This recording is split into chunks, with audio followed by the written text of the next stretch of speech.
All right, good evening, folks, and welcome to the Deep State. Having worked with the military-industrial complex for over 30 years, and having been introduced to the Deep State 29 years ago, actually on October the 17th of 1997, was when I was first introduced to the Deep State. And tonight we're going to tell you all about the Deep State. We're going to tell you what Trump's plan is. We're going to tell you what's going on in the Trump administration since day one. And we're going to explain the things that they leave out. Now, in all of my years of experience with the military-industrial complex who upstate, I have learned a lot of things, and I've got multiple experiences coming up against the Deep State, and throughout the next 4 hours or more, which is what this broadcast is going to take for just this part, and we're going to be doing a lot of deep dives into the Deep State, how Trump is dismantling it, and the ways he's going about doing it. And when it comes to Dr. Fauci, well,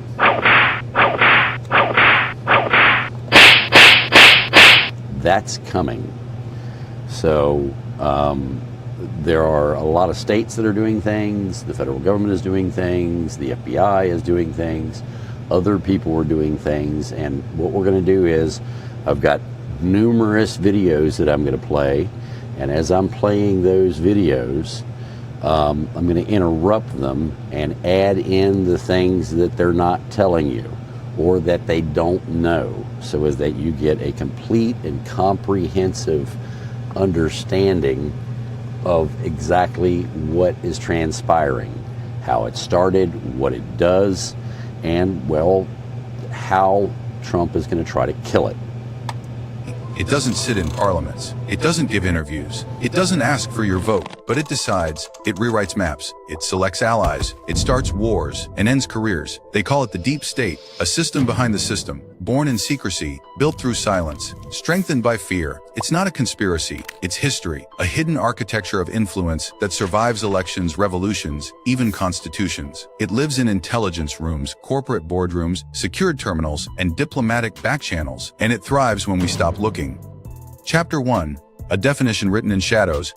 Democracy is often sold to us as a clean, transparent machine powered by votes, shaped by laws, and balanced by institutions. It's a comforting narrative, one in which every citizen holds a voice, every lawmaker is accountable, and every government is bound by oversight. But beneath this visible framework lies something much harder to trace, an architecture hidden in plain sight. Not a secret government per se, but a system of hidden influence and unacknowledged power. This is what former Canadian diplomat and Professor Peter Dale Scott termed deep politics. Unlike the fringe theories that crowd internet forums, deep politics isn't about shadowy cabals meeting in smoke-filled rooms. It's about the convergence of institutional power, private interests, covert operations, and economic leverage. It's about the silent mechanisms that continue to operate beyond the reach of democratic accountability. In his 1993 work Deep Politics and the Death of JFK, Scott argued that the assassination of President John F. Kennedy revealed not just a single event, but a system, a web of intelligence agencies, defense contractors, organized crime, and parts of the U.S. government that operated beyond official sanction or scrutiny. Scott didn't frame this as paranoia. He framed it as realism.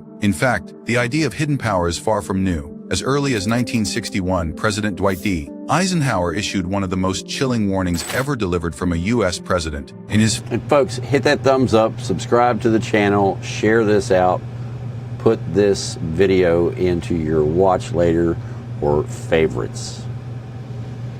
Farewell address, he cautioned Americans to guard against the acquisition of unwarranted influence, whether sought or unsought, by the military-industrial complex. Eisenhower, a five-star general turned president, understood the growing entanglement between the armed forces, weapons manufacturers, and national policy. His warning wasn't speculative, it was based on first-hand knowledge. Around the world, other nations have their own versions of this concept. In Turkey, it's called Derin Devlet, or Deep State, a network of military intelligence and criminal actors who operate behind the scenes to preserve certain national interests, often regardless of what the public votes for. In Italy, they called it the Stato Parallelo, a parallel state linked to secret societies and Cold War-era state behind armies. In Russia, the overlap is so seamless that the distinction between the official state and the deep state hardly exists. The intelligence services are the state, and in the West, the shape-shifting nature of deep politics makes it harder to detect. The media landscape is vast, laws are complex, and public attention is often short-lived. But the reality remains. Hidden levers of influence still pull at the strings of power. It may not be a single group or a formal hierarchy, but it's a system nonetheless, written not in constitutions or laws, but in shadows. Chapter 2. Foundations of the Unseen. The year was 1945. The bombs had dropped. The treaties were signed. The war was over, or so the world was told. But in truth, the end of World War II marked not peace, but a transformation. A new kind of war had begun. One not fought with tanks and trenches, but with secrets, subversion, and silent manipulation. The prize, control over the emerging global order. The tools, covert influence, intelligence networks, and hidden finance. The battlefield, the very fabric of democracy itself. In 1947, just 2 years after the war, the United States passed the National Security Act, a defining moment in the architecture of what would become the modern deep state. This act created the Central Intelligence Agency and the National Security Council, and for the first time, enabled the establishment of a black budget, a pool of taxpayer money kept entirely outside public or congressional oversight. It was, in effect, a government within a government, armed with secrecy and a license to operate beyond democratic constraints. The Cold War demanded new forms of power. Open warfare between superpowers risked nuclear annihilation, so the battlefield moved underground. This required a new kind of army, one without borders, uniforms, or accountability. Take Operation Paperclip, for example. In the closing months of the war, over 1,600 Nazi scientists, engineers, and technicians were secretly brought to the United States. There were no public trials, no moral reckoning. Among them was Wernher von Braun, a former SS officer who had used forced labor to build Hitler's V-2 rockets. In America, he became a national hero, the father of NASA and the U.S. space program. The message was clear: ideology was negotiable, but talent, especially military talent, was currency. Then came Operation Northwoods, a declassified plan from 1962 that laid bare the disturbing logic of deep politics. The proposal, signed by the Joint Chiefs of Staff, called for the U.S. to stage false, flag terrorist attacks on its own soil, blowing up ships, hijacking planes, and killing civilians, all to justify a war against Cuba. The plan was not the invention of fringe radicals. It was devised by the highest military authorities in the country. Only President John F. Kennedy rejected it. But what happens when such plans are accepted? Look to Operation Gladio in Italy. Designed as a NATO-backed stay-behind force to counter Soviet invasion, it evolved into something much darker. Rather than protecting democracy, it actively undermined it. Gladio operatives engaged in bombings, assassinations, and political destabilization, targeting civilians and leftist groups to create chaos and push public opinion toward authoritarian control. As one Gladio operative admitted, "We had to make people think the enemy was everywhere." It wasn't until 1990, when Prime Minister Giulio Andreotti publicly revealed the operation, that the truth came to light. Italy's own parliament confirmed the network's existence and its crimes. The same shadow games extended far beyond Europe.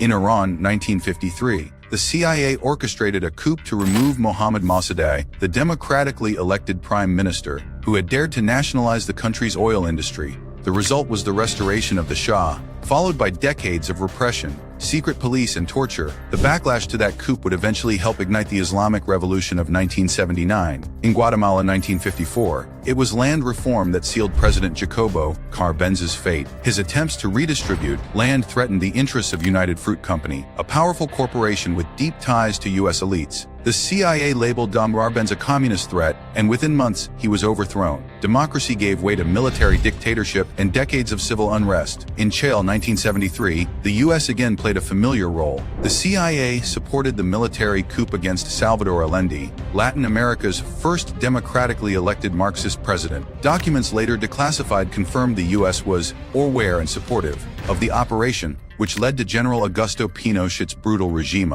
a government defined by torture, disappearances, and political murder. These are not the plot lines of political thrillers. They are not alleged conspiracies or whispered rumors. These are confirmed operations backed by names, dates, declassified documents, and official acknowledgments. They represent a chilling reality. In the name of protecting democracy, the U.S. and its allies frequently subverted it elsewhere. If a leader's policies conflicted with Western corporate or strategic interests, democracy was suddenly negotiable. The foundations of the unseen world were laid not by theory, but by action. Covert action, bureaucratic insulation, economic coercion, propaganda. The Cold War may have ended, but its methods never died. They simply adapted, moving from regime change abroad to influence campaigns at home. This isn't about nostalgia or paranoia. It's about recognizing that the structures built during the Cold War didn't vanish. They became institutionalized. In the words of one former operative, "We were not protecting freedom. We were managing perception. And that perception, the illusion of open democracy and transparent governance, has been the most effective weapon of all." Chapter 3. The Intelligence Corporate Alliance. Power doesn't simply flow from the top down. It circulates between intelligence agencies, corporate boardrooms, media empires, and government institutions. It forms an ecosystem where influence, money, and information are exchanged behind the scenes, out of public view. The deeper you look, the clearer it becomes. The most powerful entities on Earth don't compete in the open market or on ballots. They cooperate in the shadows. This alliance between intelligence and corporate power was forged in the aftermath of World War II. As America emerged victorious, it didn't just reshape the global political order, it redesigned the infrastructure of influence. And at the center of this new architecture was the Central Intelligence Agency, founded in 1947, whose origins were deeply tied to Wall Street. One of the CIA's architects, Alan Dulles, had worked as a corporate lawyer with the prestigious firm Sullivan and Cromwell, representing powerful banking and oil interests. His brother, John Foster Dulles, also from the same firm, became Secretary of State under President Eisenhower. Together, the Dulles brothers engineered U.S. foreign policy not primarily to protect democratic values, but to secure global markets and resource access for American corporations. Alan Dulles wasn't just running covert ops, he was running interference for U.S. capital. He sat on boards with oil tycoons, bankers, and industrialists, blending public policy with private profit. What was good for business was framed as good for national security. This blurring of lines would define the post-war era, and it would extend far beyond the Dulles dynasty. One of the clearest manifestations of this fusion came through Operation Mockingbird, a massive, long-running CIA program that began in the early Cold War years. At its peak, it reportedly involved over 400 journalists from the most influential U.S. media outlets. These weren't spies posing as journalists. They were real, credentialed reporters working in major newsrooms. Time, the New York Times, CBS, and others, who were paid to spread propaganda, shape narratives, and most crucially, silence dissent. The goal was not only to manage what the public believed, but to make sure they never questioned the system itself. The influence didn't stop at the newsroom. It extended into Hollywood, where entertainment became another front in the information war. In 2017, Freedom of Information Act, FOIA requests revealed that the Pentagon and CIA had actively influenced the production of over 800 films and more than 1,000 TV shows. From Top Gun to Iron Man, from Transformers to Homeland, the scripts were often reviewed, and in some cases rewritten, by government officials. The condition for access to military equipment, locations, or support was simple: control the message. What the public saw on screen wasn't just entertainment, it was strategic narrative shaping. And then came Silicon Valley, the modern extension of this alliance. What we often think of as a bastion of libertarian entrepreneurship is, in many cases, a child of the security state. Few people realize that Google's early funding came from Intel, the venture capital arm of the CIA. Intel's mission was to fund private sector tech that could serve U.S. intelligence needs. Similarly, Palantir, a data analytics company now used by law enforcement and intelligence agencies worldwide, was co-founded with CIA money. Amazon, too, plays a key role. Its Amazon Web Services, AWS, hosts CIA and Pentagon cloud systems, essentially becoming the digital spine of the U.S. intelligence apparatus. And who owns Amazon? Jeff Bezos, who also owns the Washington Post, a newspaper with immense power to shape national dialogue. This isn't the stuff of dystopian fiction. These are documented financial relationships, confirmed by leaks, FOIA requests, and government disclosures. Big tech isn't just a commercial empire. It's an extension of intelligence infrastructure, designed, funded, and embedded with surveillance capacities from the start. Meanwhile, the scale of covert operations has grown exponentially. In 2013, documents from the Black Vault, a trove of declassified records, revealed that the U.S. government was spending $52.6 billion per year on covert and classified programs. That's more than the entire GDP of dozens of nations, poured into operations that are entirely untraceable and legally unaccountable. What do these budgets fund? Assassinations, surveillance, psychological operations, foreign coups, cyber weapons, much of it beyond the purview of even Congress. So when we talk about power today, we must resist the temptation to view it solely in political or economic terms. The real power lies in networks, between corporations that build the tools, agencies that use them, media that shapes perception, and governments that claim legitimacy. This is the intelligence corporate alliance. It doesn't wear a uniform or wave a flag. It doesn't run for office or hold press conferences, but it is there underneath the surface of every headline, embedded in every device, behind every decision that shapes the modern world. Chapter 4: Whistleblowers and Sacrifices.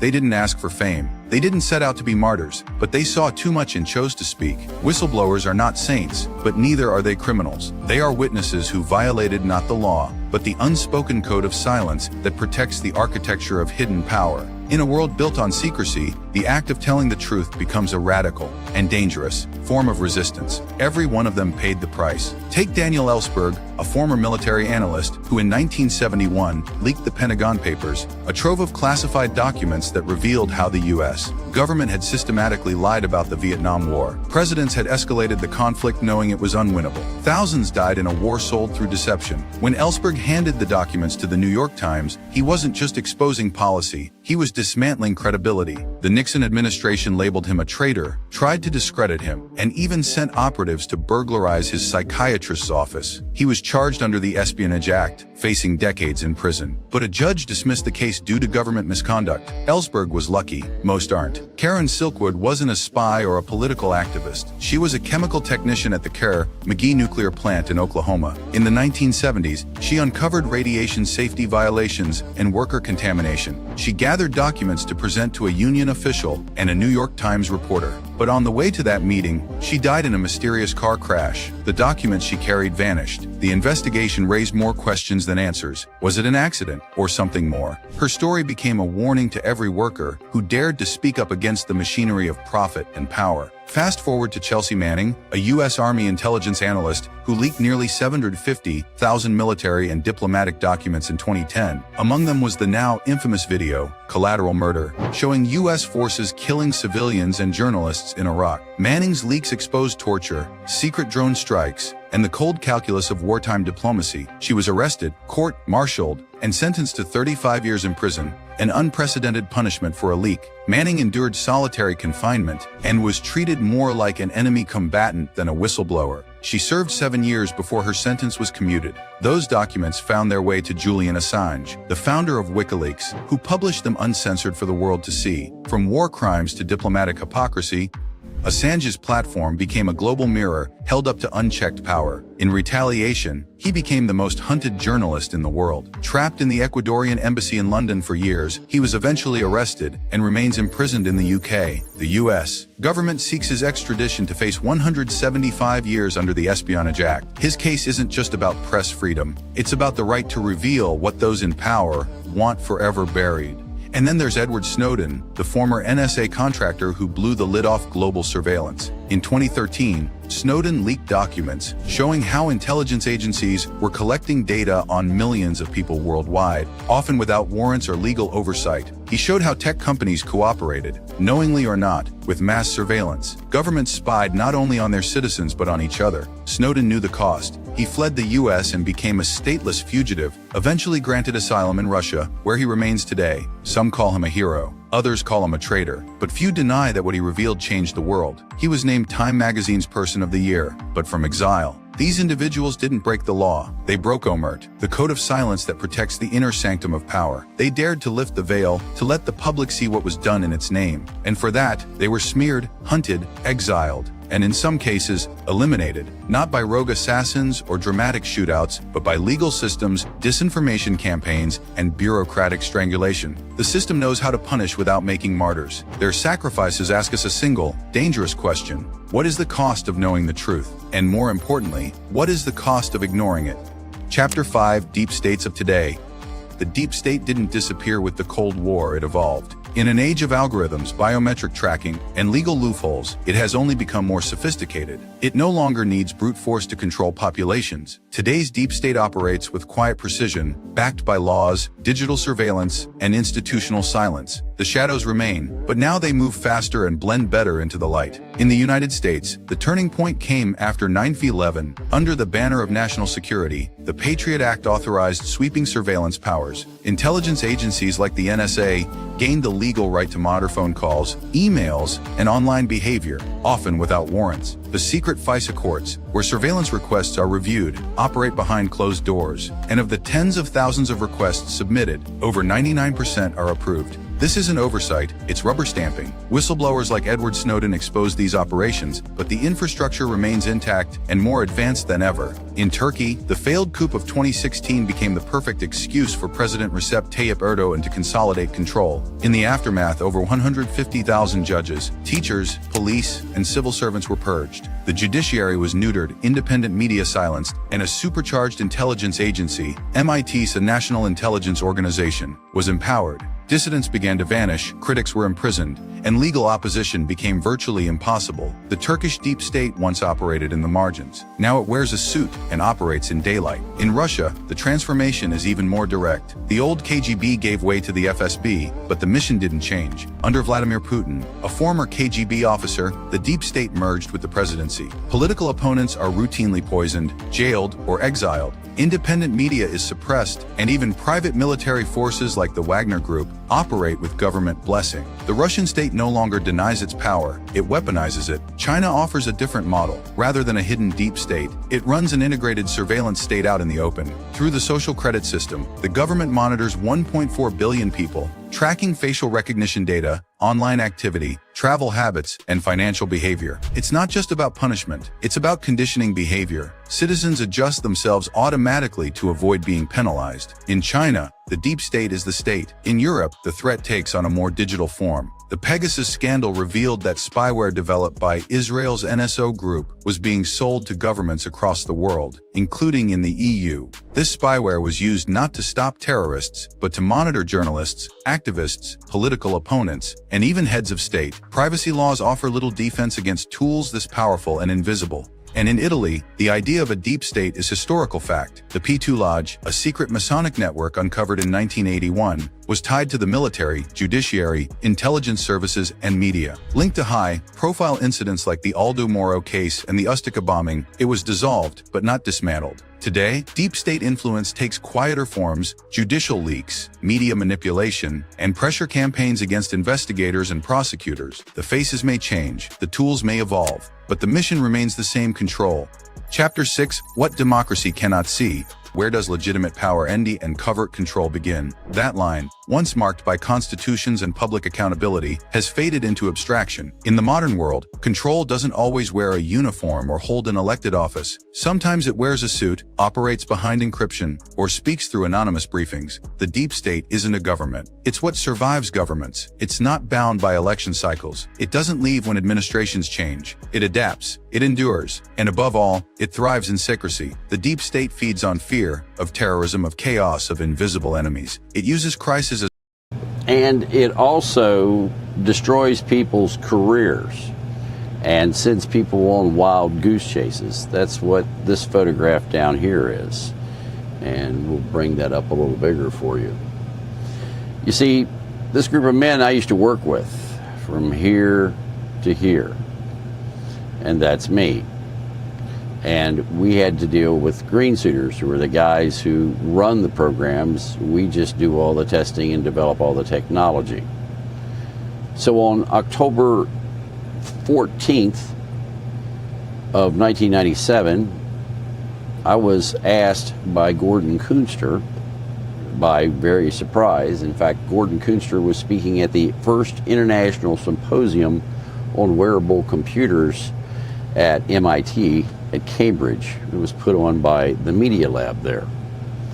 And so I'm standing in the back of the room, and Gordon Kunster comes up on the stage and says, I've been invited to speak here, but we have a world authority on heads-up displays here.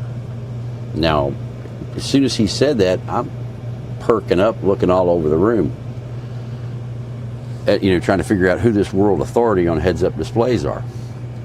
And he says, this man's been working with displays for over 10 years. He's worn almost every display that's ever been produced, and is in charge of major programs within the U.S. military regarding heads-up displays. And I'm looking all over the inside of this place going, who the hell is this guy? I got to meet this dude. And so Gordon Kunster said, at this time, I'd like to introduce you to Mr. Lee Wheelbarger, the senior technologist for the Dismounted Battlespace Battle Lab at Fort Benning, Georgia. And I about fell down. And so I walked up to the stage and I started answering questions, talking about heads-up displays and so on and so forth. And somebody asked me what the future of heads-up displays would be.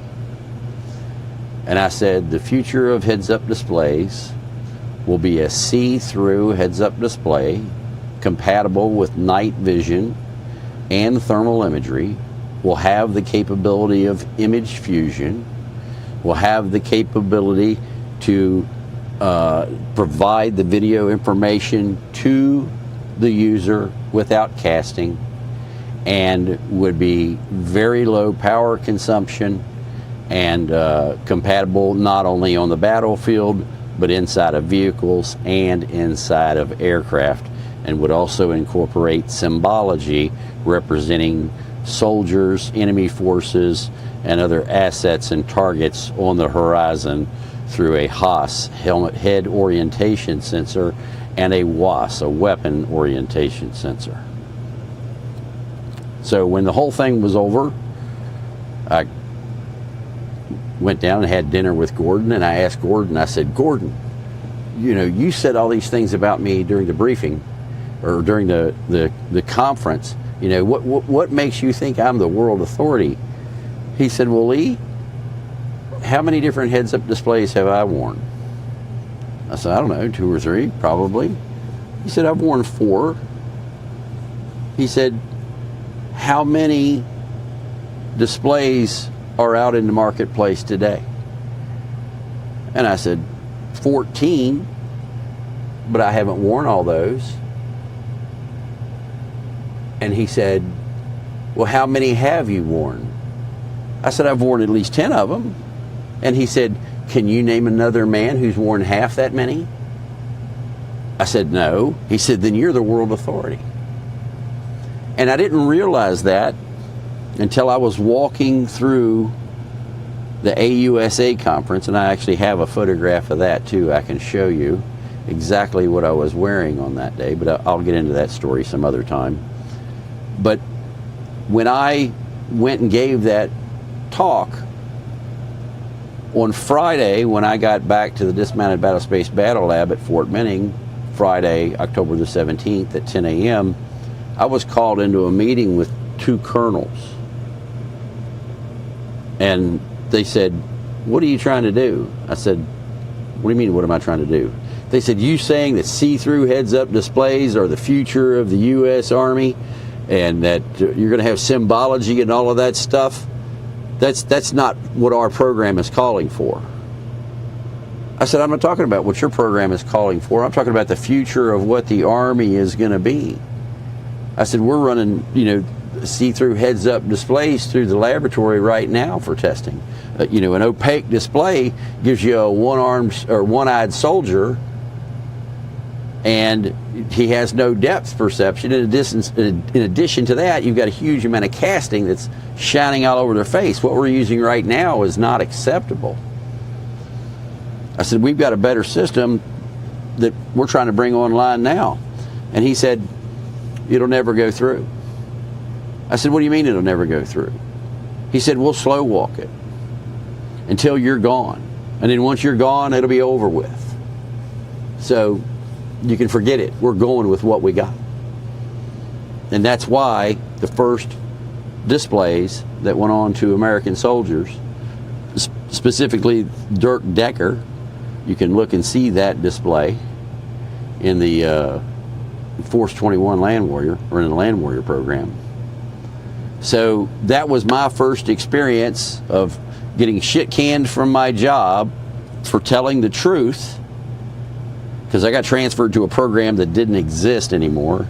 It was canceled on Friday, and I was assigned to show up the following Monday in Seattle, Washington. That was a wonderful experience.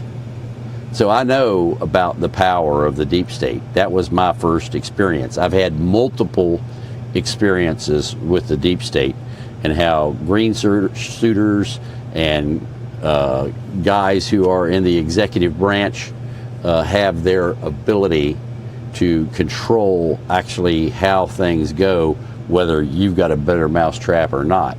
They're going to do what they're going to do, and they're going to do it whether, like I said, you like it or not. Opportunities. A bombing becomes a reason for mass surveillance. A virus becomes the justification for expanded executive power. A cyber attack becomes a pretext for censoring the internet. The threat is always real enough to be convincing, but never fully visible. And so, the public becomes accustomed to saying, let them handle it, trust them, don't ask. That's how control is normalized, not by brute force, but by quiet surrender. We've come to believe that secrecy is necessary to protect democracy. But secrecy does not protect freedom. It suspends it. It replaces transparency with trust, and then trust with obedience. Oversight becomes theater. Press briefings become filtered narratives. National security becomes a black box, immune to challenge. The public is left with headlines instead of facts, confidence instead of clarity. And every time we look away, every time we say, it's too complicated, or I'd rather not know, the system grows stronger. Not louder, but quieter. Not bolder, but more invisible. What cannot be seen cannot be confronted. That's the paradox of the modern deep state. It thrives because we've been trained to believe that acknowledging it is naive, paranoid, or unpatriotic. But we're past the point of asking whether the deep state exists. That question is settled, not in theory, but in fact, documents, and lived consequences. The real question now is, do we still care that it does? Or have we accepted the trade-off? Convenience for control, comfort for compliance, ignorance for illusion. Thomas Jefferson once said, the price of liberty is eternal vigilance. But vigilance requires attention, awareness, and the courage to ask inconvenient questions. And when this video is over, it's going to start getting juicy, so hang around. Today, those questions often go unasked, not because the answers don't exist, but because we've been taught not to want them. In a society obsessed with efficiency and speed, truth is too slow, transparency is too messy, and power, left unchecked, becomes self-preserving. The deep state doesn't need your vote, it only needs your silence. And in the age of screens, data, and distraction, vigilance may be the first thing we lose. Do we have deep state in America? You bet your life we do. And it's more than just in America. The deep state's tentacles are in every government around the world, whether they're democratic, dictatorship, it doesn't matter. They're all tied in one way, shape, or form. Guns, ammunition, and war are big bucks. Deep state radicals. It's about American spy agencies and secrets, and conspiracies surrounding them, from JFK to Trump. And I'm going to ask you to read your own words. Ms. Page said, not ever going to become president, right? Right? No, he's not. We'll stop it. Repeat that again. No, he's not. We'll stop it. Was there corruption and collusion within the FBI, the Department of Justice, and other top government institutions?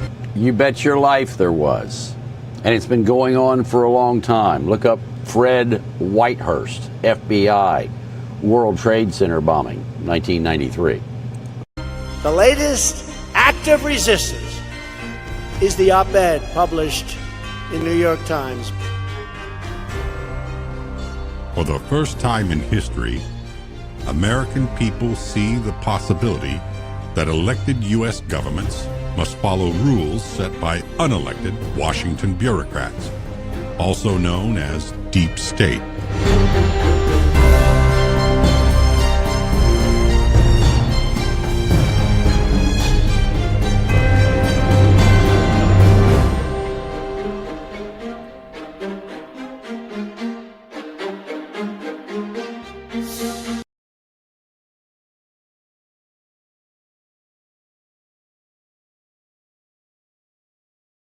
FBI director. J. Edgar Hoover was arrogant, corrupt, and he abused the rights of many people, including Martin Luther King, President JFK, Robert Kennedy, Malcolm, and many others in the 1960s. In 2016, You know, I've been told many times that I should write a book, and I'm actually in the process of getting that started. The title of the book is going to be You Wouldn't Believe Me If I Told You, because the people who were there still don't. in 2017, it was even worse. So the men and women at home need to know what's happening. A lawyer at the FBI creates fraudulent evidence, alters an email. That is in turn used as the basis for a sworn statement to the court that the court relies on. Am I stating that accurately? That's correct. The FBI, there was a period of time when they went back to the good old days of J. Edgar Hoover, where they made stuff up. They misled people. Deep State James Comey signed fraudulent FISA court documents. He lied to the court and to the American people many times. That the FISA process was followed and that the entire case was handled in a thoughtful, responsible way by DOJ and the FBI. We identified significant inaccuracies and omissions in each of the 4 applications, 7 in the first application and a total of 17 by the final renewal application.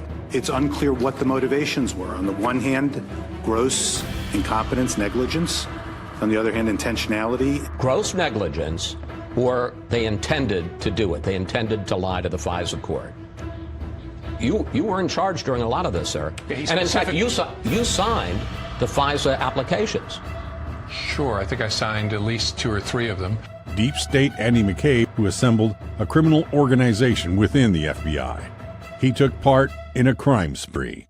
The people that were in charge in this investigation were handpicked by Mr. McCabe, who's now CNN analyst. Who would have thought that a senior FBI lawyer at FBI headquarters could forge court documents? They also lied to the court not once, not twice. The system not only got off the rails, but in my view became a criminal enterprise to defraud the FISA court, to deny American citizen Carter Page his constitutional rights, and to continue an operation against President Trump as President of the United States that I think was fundamentally flawed and unlawful. Are these... Now, what they have neglected to tell you, and I want you guys to tell me if you've ever heard this from anybody other than me. And if you have, I want to know who. Rod Rosenstein, or Stein, the guy who was put in place as the acting attorney general, I believe he was. You'll never guess what he did before that. He was the prosecuting attorney for the IRS and worked directly with Lois Lerner. You remember Lois Lerner, don't you? Yeah, she's the one that stopped all of the organizations from getting out the vote, shut down the conservative movements, all of that. Rod Rosenstein was the one who was sending out all the nasty letters from the DOJ and requesting all of this. All of that came from Rod Rosenstein. Anybody ever tell you that other than me? Intentional political and criminal acts within the FBI, CIA, and the Department of Justice top officials? Senior intelligence officials became a mafia organization. He also had text messages that said, Viva la Resistance. Did you interpret those to be, or what would your opinion, does that show that he might have had some bias against the Trump administration? But could you then specifically say the opposite, that actually in this instance there actually was evidence of political bias and evidence of record changing that looks like malfeasance? There is evidence of both. I agree with you, but we will I want to make sure there's a fair process. Deep State Kevin Kleinsmith will be prosecuted soon. We demand equal justice for all. The bad. It's called building a public case for treason and sedition, potentially. We'll see what happens, but there is a grand conspiracy probe that's going on right here in Florida. And it seems like that Now, do you ever wonder why he had the Florida Attorney General become the U.S. Attorney General? It should start making sense right now. We've known this all along, but here it comes. The feds are finally getting ready to drop charges on those who attempted to put President Trump in prison and use their federal authorities to spy on him, arrest him, raid him, and collude in order to manufacture intelligence and create the 2016 Russian election interference narrative. That is a conspiracy that is ongoing. We just learned today from the White House, reveals the FBI opened an investigation into Donald Trump for being a Russian agent with no evidence. Why would they open this investigation? Because he fired James Comey.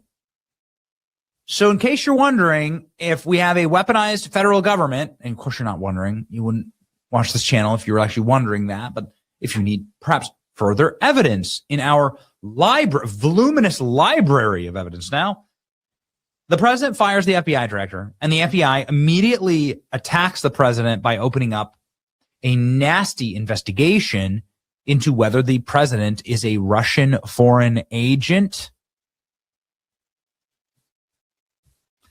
You think you can work with these people? This is what was declassified today. It is not pretty, ladies and gentlemen. Newly declassified memos show the FBI opened a criminal probe specifically targeting Donald Trump in May 2017. Bureau's own evidence overwhelmingly showed that there was no collusion with the Kremlin. You can read the memos here on the White House website. It becomes tough to go through all this because, when you have so many of these things that the White House drops that should be like the number one news headline in the world, and it's just sort of brushed under the rug. The reason why is because I guess this is just going to be business as usual. Everyone's like, wow, it's communism. We're run by communists. Dude, we already were run by communists. We are run by communists already in the nation. That's what this is. Let's read the top line here. The FBI opened a criminal probe specifically targeting Donald Trump because the newly elected president may have been acting as a Russian asset when he fired Director James Comey, even though the Bureau's own evidence overwhelmingly showed that there was no collusion, of course. Internal FBI memo, but there was collusion with Hillary Clinton. It's like no investigation into Hillary Clinton, which used Russian spy information to create the dossier. No investigation into Hillary Clinton, whose team was actively asking the Chinese to hack the RNC, hack the election. We learned that that's like actually true. So he's making a lot of good points here, but there's a lot more to it. Where's his indictment? Where's his perp walk? Where are all the perp walks in these guys? This has been years in the making. And it's coming. You're going to see the perp walks. Everything, and by the way, everything you said right. And Rod Rosenstein, remember Sessions recused himself. Rod Rosenstein, who kind of nobody wanted but was jammed in there, that you needed, a deputy, you needed a DAG that knew what he was doing. Isn't this the guy that also wore a wire or was talking about wearing a wire into the Oval Office? Yeah. And knowing what he knew about why Comey was fired, didn't he talk about wearing a wire into the Oval Office to get the president? They thought the president... Imagine that. An FBI agent walks into the Oval Office wearing a wire. That alone is a breach of national security because the Oval Office is a secure room and he's in there broadcasting live audio from inside the Oval Office out to a vehicle listening outside. Now, just think about that for a moment. That's how dirty Rod Rosenstein is. Willing to wear a wire into the White House. President was a Russian agent. All of these guys we would go after all of them for treason. right now. They went after Donald Trump in May of 2017, folks. This has nothing to do with him being a candidate. They thought 4 months in office, 5 months in office, he was an agent of Putin. That alone ought to all be put on trial for treason right now, indicted for treason right now, sir. And more importantly, the people working for these decision makers, the agents working for Priestap and Strzok and McCabe and Rosenstein, they were all telling the FBI. And what they don't tell you is Priestap, and he's always in this, and I actually have met and spoken with him many times. Priestap actually worked at the FBI down in Quantico in the Foreign Intelligence Division. And that's how I knew him, because all of the satellite wireless stuff that I was doing. So, plus the stuff that I was putting on the agents themselves. So they wanted some of that for their foreign service stuff that they did. So that's how I met him, when I was working also with Bill Spellings down there. So when, and we'll get to this, when General Flynn left the United States and was on an island that Five Eyes had all the communications monitored on that island, Obama made an announcement that pissed off the Russians, so as that the Russian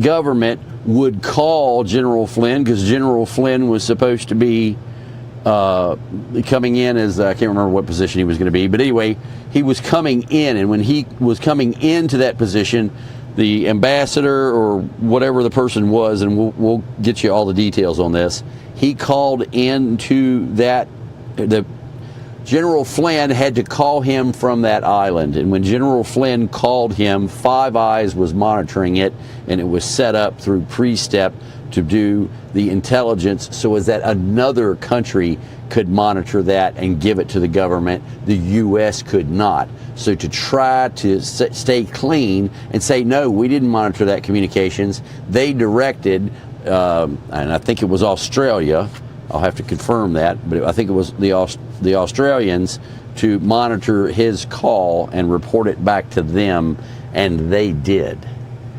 So this is really, really, really, really deep, and that's why I'm saying this is going to be an ongoing thing, because there's so much that I know that I haven't been able to say and I haven't said, and now that this is coming out, I'm going to fill in all the gaps that I can.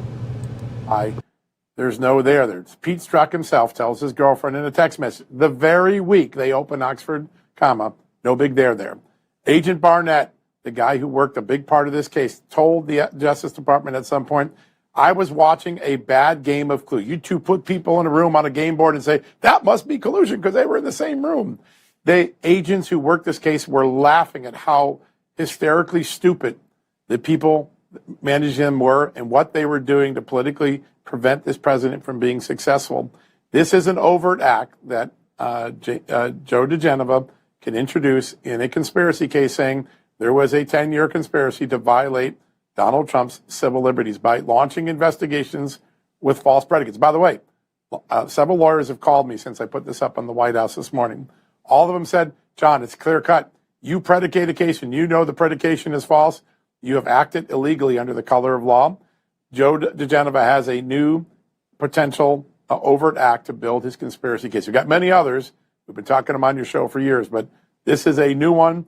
Slam dunk, according to the lawyers who've looked at the documents. You talk about the weapon. You talk about the weaponization fund. Everybody got rolled up into the Mueller thing with millions of dollars of legal. It's outrageous. Yep. Are we going to go? Or do you see a path here to indictments and perp walks and yo Cash? How about just letting go today? Sending out an email. Half of the FBI just goes home permanently. Your thoughts, John Sullivan? Listen, I'm gonna take my hat off as the chairman of the White House Task Force. That's what I was talking about in these documents. I'm going to go back to being a reporter for a second. I do not know this information from anything I've gained in government. I can tell you with 100% certainty that Republicans are obstructing the investigation into weaponization. There are 2 Republicans I can name by name. And you don't have to be any particular party to be part of the deep state. In fact, there are people who aren't part of any party. They just do what they do because they think it's best. Senator John Thune and Senator Tom Cotton. They have refused for months now. The first request came in late January, early February. They are refusing thus far to provide to Joe DeGenova, to the prosecutors in Florida, to the Miami U.S. Attorney, to the Justice Department, the transcripts of John Brennan's interviews with the Senate Intelligence Committee. They have refused to do so. I'm going to call out a third name because I don't understand the Justice Department's behavior. When a body that's separate of the executive branch doesn't comply, every other time in American history, go back to Iran-Contra, go back to Watergate, the Justice Department subpoenas the Congress. For some reason, the acting Attorney General, who wants to be the permanent Attorney General, has not authorized a subpoena to the United States Senate to get those documents. Those documents will allow the prosecutors in Miami to decide whether the charges are warranted against John Brennan. The idea that Republican senators will not cooperate with the Republican administration is ridiculous politically, but it's illegal. It's obstruction. There ought to be a grand jury subpoena sitting in the Senate clerk's office, and there ought to be a court case yesterday compelling this because the Justice Department has been delayed by 8 months by 2 Republican senators who have the responsibility and the ability to deliver this.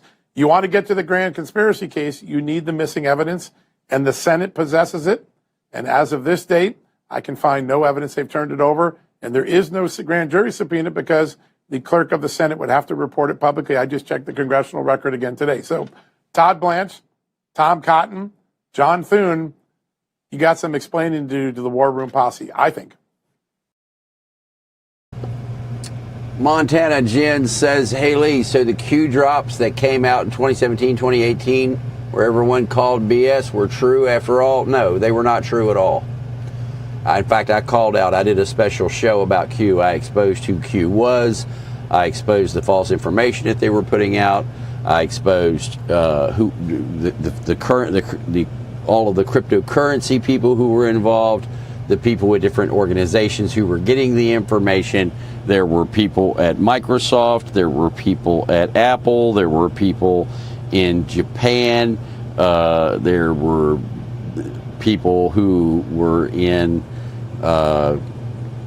religious organizations, high up in religious organizations, so some in social organizations, people in government, and I started listing off names, and one of them's name is Monkey.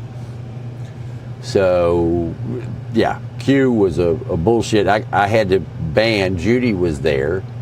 Lots of people were there to remember that broadcast. We got hammered by 4chan and 8chan, and I put the whole thing together. I researched everybody. I spent months, and what kicked me off to they were totally full of shit was they showed a picture of Trump's office on Air Force One, and then they also said that there was a reflection of gold and something taken off of the back of Melania Trump's gold cell phone.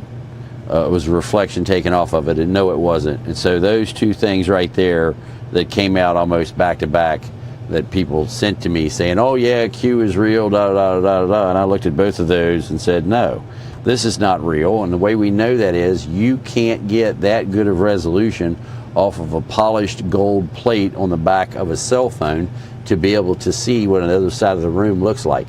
That won't happen. I've made heads-up displays. I know how precision that has to be to get that kind of resolution. So that's impossible. Then they showed the picture of the office on Air Force One, and it was backwards. So I called it all out. And so I've had QAnon after me. I've had, you name it, everybody, all these fake people that I call out, all of their minions now hate me. You wouldn't believe all the people from Nibiru who have done all kinds of things. And NAFO, oh shit, the list goes on and on. You think Todd is being held up because it's almost like blackmail? They won't vote for him for confirmation if he forces the issue here to turn this over. I mean, Tom Cotton's the senator, not from Arkansas. He's the senator from the deep state. That's who he represents, the deep state. You know it. I know. Everybody in D.C. knows it. You can understand. And Thune, this is once again, while we must have the Save America Act, he just thumbed his nose at the president. Now they're talking about a CR that's going to basically institutionalize the $2 trillion of deficits every year. That's what Thune and the donor class are worried about. They're not worried about this, John.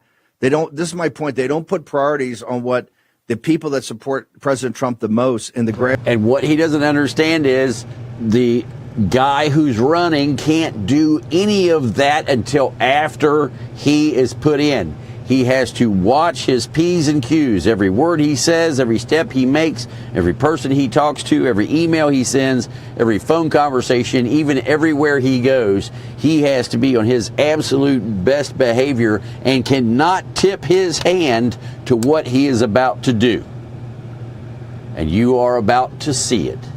The moment we've all been waiting for the last, well, how should we say, 9 years since Trump first got in, even longer ago than that. The moment we've all been waiting for, it is about to start happening now. Just as I've told you about lots of other things were about to start happening now, this is one that I know is kicking off as we speak. In fact, Pam Blondie look at the prosecutions that are taking place in Florida. There's a reason his first attorney general was the former Florida attorney general, and now they're being prosecuted in Florida. Does it make sense now? Is the light starting to come in? Are the brain cells starting to get together and go, whoa, shit? Okay? This is all going to make sense. I'm going to fill in, like I said,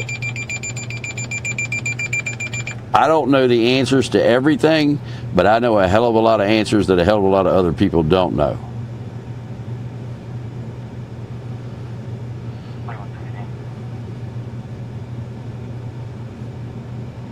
So, we're going to give you as many of those answers as we can and fill in as many of the blanks as possible. Grassroots leaders and the grassroots warriors that go door to door, this is what they want to see. This is a super high priority for them, and it just gets laughed off, sir. Listen, all I know is that the Attorney General has the power to do this. Other Attorney Generals have done it in history. Watergate, Iran-Contra, Whitewater. The President is the leader of the free world. Todd Blanche, Kash Patel, Joe DeGenova, report to him. He has a good question to ask him today. My reporting has authenticated this. They ought to do their job and get this evidence and let the American people know whether crimes were committed. Now the question is, do you think they will prosecute these people before he leaves office? You bet your life on it. Or at the last minute or something. No, it's not going to be at the last minute. He has to get it going right now. He can't kick it off until after the elections. Okay? Once the elections are over, once the midterms are over, the gloves are going to come off, because then there is nothing until the last 4 years. So he's got it locked, cocked, and ready to rock, and the Democrats are shitting, and he's doing as much as he can to get the bad people off the voter rolls, to shut down the fraud within the elections, to deport terrorists out of the country and get rid of all the troublemakers.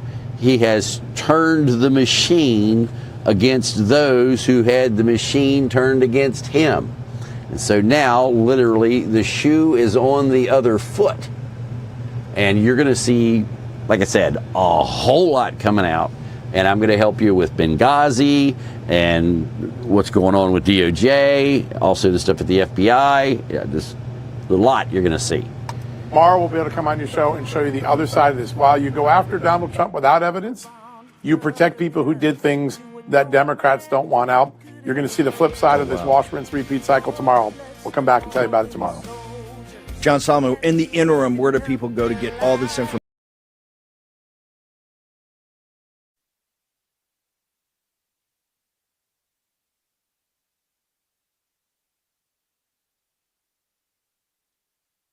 Newly declassified documents show the FBI probed whether President Trump was a Russian agent. Keeping you informed and engaged. Now, I want to hear from three in Secular. We got a packed show. Mike Pompeo's joining us. My dad, Jay Sekulo's joining us. Will Haynes in the studio. And I'm Logan Sekulo. Phone lines are open for you at 1-800-684-3110. Covering a breaking news item that has not necessarily taken over the press, but I feel like it should be. And that is, of course, we go back to, and you may think, oh, were they talking about Tulsi Gabbard? You're talking about some of these other people that maybe had something similar happen? No, we're talking about the President of the United States. What happened? We find out due to a newly declassified report, again, as the President, this administration is declassifying a lot of what happened over the last few years. Declassified documents showed the FBI specifically was probing President Trump on whether he was an active Russian agent or was being controlled by Russia. And Will, when did they decide to do this? This was in the time period after President Trump was inaugurated and after he fired James Comey. This is a document from the Federal Bureau of Investigation dated May 16th, 2027. So we're at over 9 years ago, and we're just now finding this from the White House. It says, at the direction of the Assistant Director of the FBI's Counterintelligence Division, the FBI is opening a full investigation based on an articulable factual basis that reasonably indicates that President Donald J. Trump may be or has been, unwittingly or wittingly, involved in activities for or on the behalf of the government of the Russian Federation, which may constitute violations of federal criminal law or threats to the national security of the United States.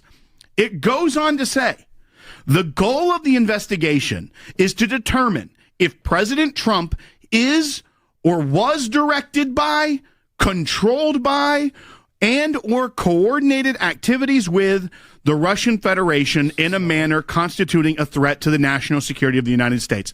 They are saying. And folks, yeah, put your questions in the super chat, folks. Also, if you want to donate to the channel, don't buy memberships, just donate to the channel or go to one of the links that we put up. We would rather have the members' privileges go to the people who want to pay for it than giving it to people who are trolls. So we would prefer that you just donate to the channel, put it in the super chat. You got something you want to say, put it up there. Thank you very much. We, the FBI, are investigating whether President Trump, the sitting president at this time, mind you, is or was controlled by Russia. This is at the time period after he fired Comey. We knew they started the Mueller probe. That was all supposed to be about obstruction because they were looking into Russia collusion. They were looking into the campaign, but it was supposed to be about an obstruction of justice charge if they got to it. This is saying, no. Not just that, but also, was he an agent controlled by Russia? Yeah, directly. Phone lines are open for you. What do you think about this? I mean, no surprise, but all surprise at the same time. The fact that it was happening this abruptly, this clearly, that they were doing these actions. It wasn't even kept really, but we just had a declassified document. This was happening internally. I want to hear from you. 1-800-684-3110. 1-800-684-3110. I also encourage you to go to aclj.org right now and support the work of the ACLJ. We are in the middle of our Impact Match now, just a few days into the month of August, where all your donations are doubled today. So I encourage you, if you like this show, if you'd like to support the work that we're doing here, the legal side, of course, and we're going to break that down a little bit more because my dad, Jay Sekulo, is going to be joining us in the next segment. And then we're going to be joined later on by Mike Pompeo. If you like all the work that we're doing here, I encourage you to support the work at aclj.org. During these special months, we're able to offer specifically the ability to donate.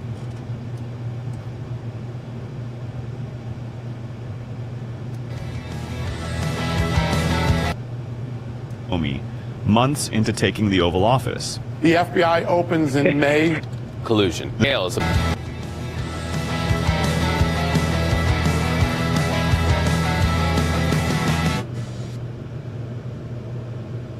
Hale is about an FBI investigation into President Trump and potential Russian collusion. The newly revealed FBI investigation, codenamed Oxford Comma, was secretly launched under the umbrella of the Crossfire hurricane probe after Trump fired James Comey months into taking the Oval Office. The FBI opens in May of 2017 an investigation predicated on the notion that Donald Trump fired James Comey because he was under the control of Vladimir Putin. I just want to get your reaction to that. This idea that, like, the president fired Comey because, what, Putin told him to, is the dumbest thing I've ever heard. The whole thing was a farce. It was all a narrative that was created by those who were upset that President Trump ever won to begin with and wanted to block him from getting anything done. And the losers out of all of it was the whole country, the United States of America, and the progress that we lost for this great nation over 2 years because of what they got away with. And we can never let them get away with that again. So that's why accountability matters. We know by May of 2017, they already have the spreadsheet that said that Steele's dossier was junk. They already have cleared Mike Flynn of wrongdoing. They know that Hillary Clinton was behind the whole dirty trick from the beginning. They've been told by the CIA that Carter Page isn't a bad guy. He's one of their guys, an asset. So they have all that evidence to know that there is no Russia collection.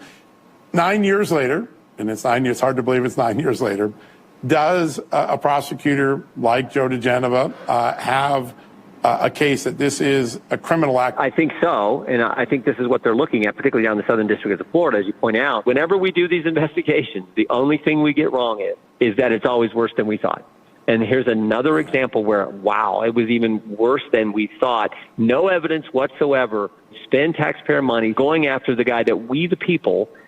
All right, guys, we need to, if any of you want to rewind here a couple minutes in the video, you will see I was actually tracking an orb here. You need to go back about 3 or 4 minutes when the camera started moving in the lower right-hand corner. I was tracking an orb that did not represent itself as an aircraft at all, and it disappeared up here on the screen. So if anybody wants to go back and take a look at that. Also, we're going to be doing some how should we say, orb hunting. There's a couple hot spots around the country, and I've been invited to go to a couple of those. And so we're going to be searching for stuff in the sky. We've seen things in the past, we've recorded things in the past, and we've got thermal imagers, night vision, low light cameras, infrared illuminators, aircraft tracking software, spectrum analyzers. We got it all. So we're going to be doing some of that in the future too here, not too long in the future. There it is. Hell, I could actually see it on the screen up there now. If you go back, it's going through the live screen there now. You can see that white orb, and I tracked it on the camera. You'll see it. Anyway, let's get back to this. Made the president of the United States. That's how bad this all was.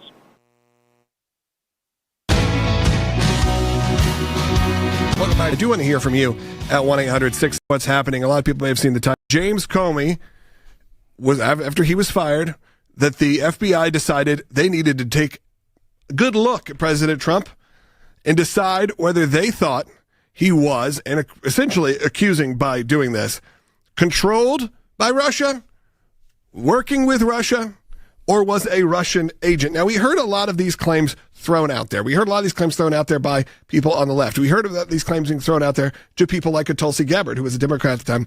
But what we didn't know is that the FBI was actively actually pursuing this, and this wasn't just political talking points. That's right. And now it makes a lot of sense if someone like an Adam Schiff or other congressmen that seem to always have you know, the inside scoop if things were being leaked to them by people within the intelligence community. That's what was so concerning, is that you see now, and this was a new operation name. We always get, how many names do they have? This one is Oxford, comma, spelled O-X-F-E-R-D. I wonder, I mean, if they thought the University of Oxford may get litigious if they directly name it that. But here's the issue. We knew that the special counsel probe was to look into things about the election as well as if there was obstruction. We know that firsthand, but we didn't know until today that the FBI had this Oxford, comma, investigation that directly was looking at if President Trump was controlled by Russia. And we have your dad joining us now to talk about this. Yeah, obviously, Dad, there's probably very few people in the world who understood what the inside of all of this looked like at the time. But even this, I feel like, is surprising for even those of the people that were on the inside. Yeah, it is. But I will tell you why they called it Oxford comma. And that's because one of the, quote, sources during the Mueller probe was a professor at Oxford that was saying there was Russian involvement. All of that ended up being not true. So when Comey denied that there was an ongoing investigation of the president, which was also not true, this one looks like a sub-investigation under Crossfire Hurricane, but was related to the termination of James Comey as the FBI director, which, by the way, the president has the full authority to do because the FBI director works for the president. So this was another attempt to target the president of the United States, labeling him basically an enemy of the United States and an asset of the Russian government. This was and they kept it offline, which meant that it was only available to be reviewed by very few agents, hoping nobody would find it. And of course, fortunately, it was declassified, and now we know what we've got. These agencies are totally out of control, and that's why at the ACLJ we have a government accountability project that even now is very busy. Well, and I think that's what's so concerning to many of our audience is that, one, we know that Tulsi Gabbard declassified a lot while she was the director of national intelligence. She called it a treasonous coup that was going on, and that was mainly related to the election intelligence community assessment. You see this, and you see that the FBI was trying to build a case that the sitting president was a foreign agent. And you wonder, how did it take almost over 9 years, but we're approaching 10 years for them to uncover this? We know there's been a lot of reform at the FBI and the DOJ, and that's needed. But I think documents like this prove that work has to continue and be ongoing of reforming these agencies. Well, this is the problem we had with the IRS. It was almost an institution incapable of self-correcting. Now, we were able to self-correct a lot of it by getting not only monetary damages in one case, but a permanent injunction in another. And it may take that here with the FBI. This is very disheartening in the sense that there were FBI agents doing this, knowing that it was a sitting president, duly elected by the citizens of the United States, and the FBI director gets fired, and they decided to target then the president who fired him. I mean, think about that for a moment. And that's why we fight back so aggressively and why we have a government accountability project, like I said, even with an administration that might be considered friendly, because there are deep state activists that don't stop. Well, and I think even that term, deep state, has become so commonplace because of everything we've seen. But I mean, just hearing you repeat what exactly happened here, the fact that the president, who is the chief executive of the country, who was elected by the people, fired someone who works for him. And then what did the others within that department decide to do? Investigate whether that person was a foreign asset. If you even take out the names here, because they're so loaded because of the history, it being President Trump and James Comey, the facts of that story, no one would believe you if you told someone, here's what happened in the United States with any other names. That's why, once again, it is so shocking to read this, that this is the angle they choose to pursue against a sitting president who is their boss. Well, this is exactly right, Will. And the danger here is, and again, it was Oxford comma, because they were utilizing an Oxford professor to get information that, supposedly was about the president. By the way, none of that was true. And if anybody knows it, it would be me, since I handled it for the president. So I think this is showing the depth that these agencies were going to undermine a duly elected president of the United States. So I guess the next step, people are asking, obviously, is there anything that can be done? What happens here? Of course, exposing the truth is a big part of this. But then what does President Trump or his team or the American people, what do they do? Well, I'll tell you what we're going to do. I mean, what we're going to do is you start with the Freedom of Information. The stuff has been declassified now. So the problem with the Freedom of Information Act request or lawsuit before would have been they would have said ongoing criminal investigation. or ongoing national security investigation. Well, now they can't say that it's been declassified. So we ask for a series of documents. They'll say no, and off to court we go, and we get it. And then you turn it over to the Department of Justice for prosecution. Well, and I think that's what's so important for people to realize here, and that's what we do each and every day with our Government Accountability Project, is that once something gets declassified, it almost opens up the pathway for groups like ours to dig deeper. And that's exactly what we can do here now. We have these memos uncovered. Now you know there's email communication. There is all sorts of other situations and things that are put down on paper that were probably placed in a burn bag but never actually got destroyed, that we can start to target through the Freedom of Information Act practice here at the ACLJ. And I think that's exactly, as you're saying, what our team should be looking at. Now, why didn't they get destroyed? Because that was their trophy pile. You see, the private room, the skiff, up on the 7th floor of the FBI, the treasure trove that had over 1 million, possibly 2 million documents within it. That's the trophies. So let me explain how it works. When people are brought up to the 7th floor, when they've made it, they can go in and all of these files, all of the stuff of everything they've ever done, all of the stuff they got away with, all of those documents are in there. So if they need to read anybody in on it later, it's there. And if they were ever supposed to be raided, well, then that would be taken away. And what had been occurring for years was there were people in the institution that knew it was there, but they would never tell the other side because it would destroy their career. Well, finally, Trump came in and wanted to do something about it, and the director of the FBI and assistant director of the FBI went through, and people in the organization said, hey, you need to check out the skiff up on the 7th floor. And when they did, that's when they found the treasure trove.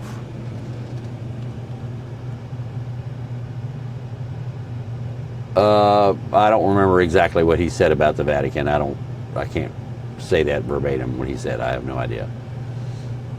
So I know he said something about him, but I don't know what it was. But anyway, that's how this been. Like I said, this whole way through this, as we come across the points, I'm going to tell you how it all worked. I was in the building, so on numerous occasions, and I know people that worked on that floor.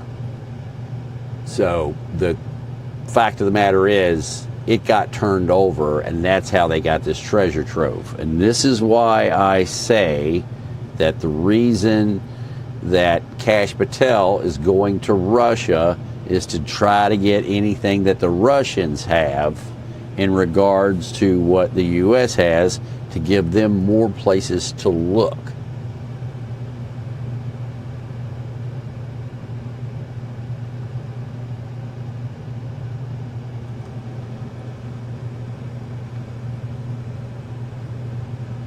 Right now. That's definitely the next move here. That's what we're going to authorize, and that's how we proceed. So we'll get it takes time. We will get justice. We got to fight back, and that's why we encourage people to join the ACLJ as an ACLJ champion, or support the work each and every month at the ACLJ, or when you can, because it makes a huge difference as we fight back on all these issues. Obviously, declassifying here gives us an easier step to proceed, but we still have to litigate it. Yeah, and before we let you go, Dad, a lot of people are chiming in, and it is during one of these special months right now where donations are matched. You were part of helping launch this program early on when you were able to get a bunch of ACLJ supporters together and say, hey, we'll pledge to support if others support. Why are these months so important to our supporters, whether they're new supporters or long time? Because it sets up our budgets a year.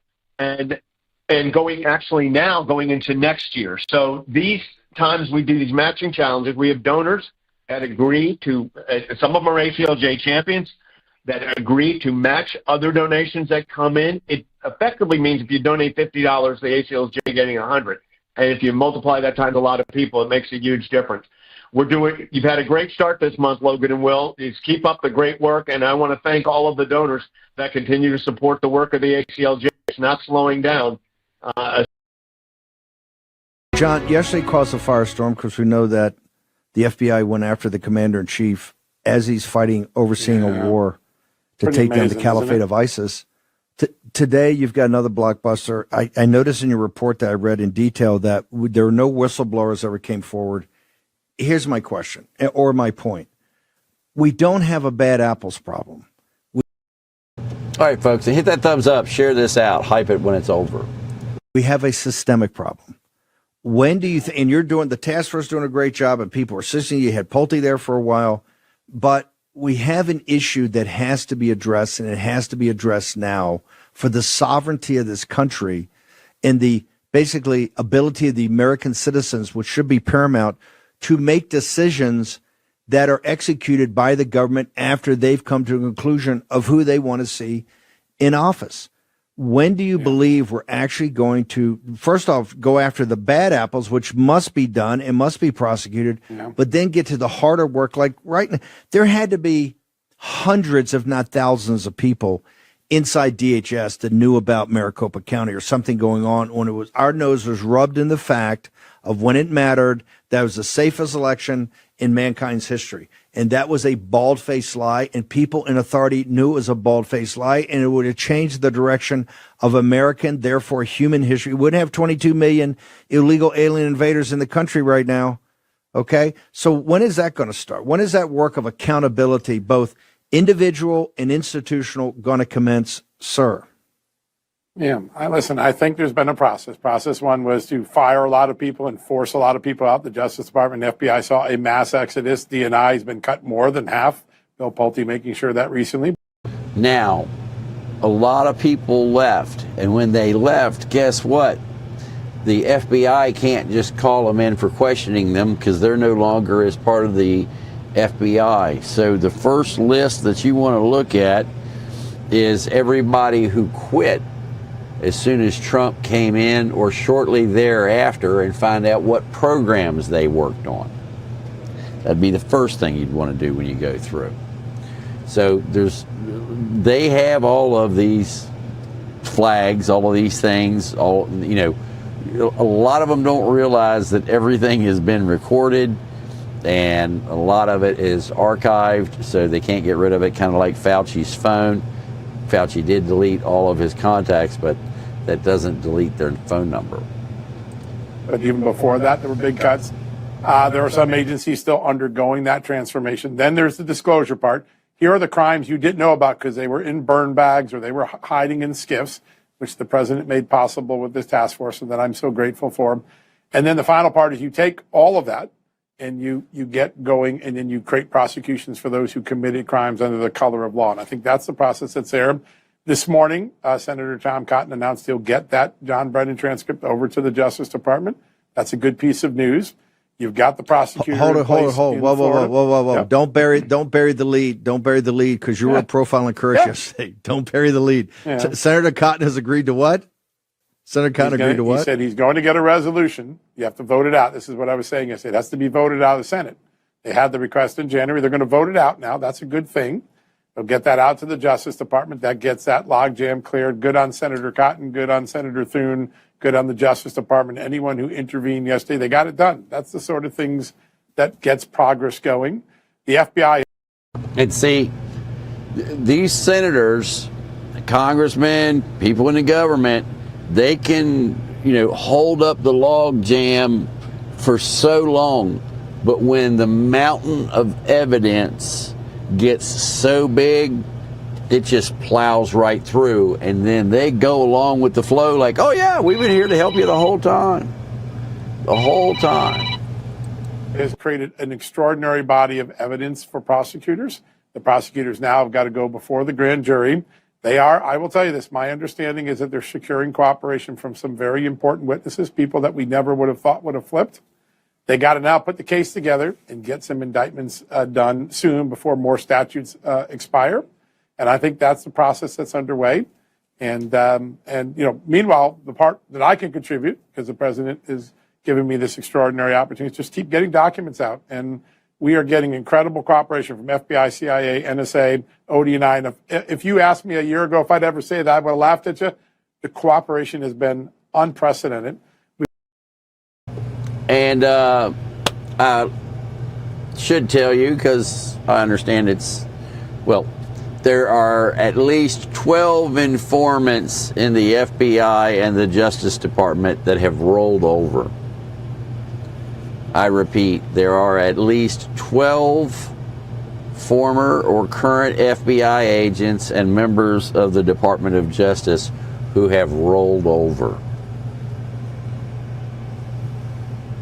We've got millions of pages of documents, and we're going to get the tens of thousands that matter out. Some of them don't matter, but the stuff that does matter, we're getting it out. And you've seen this week alone 3 big revelations. Next week, probably see 3 more.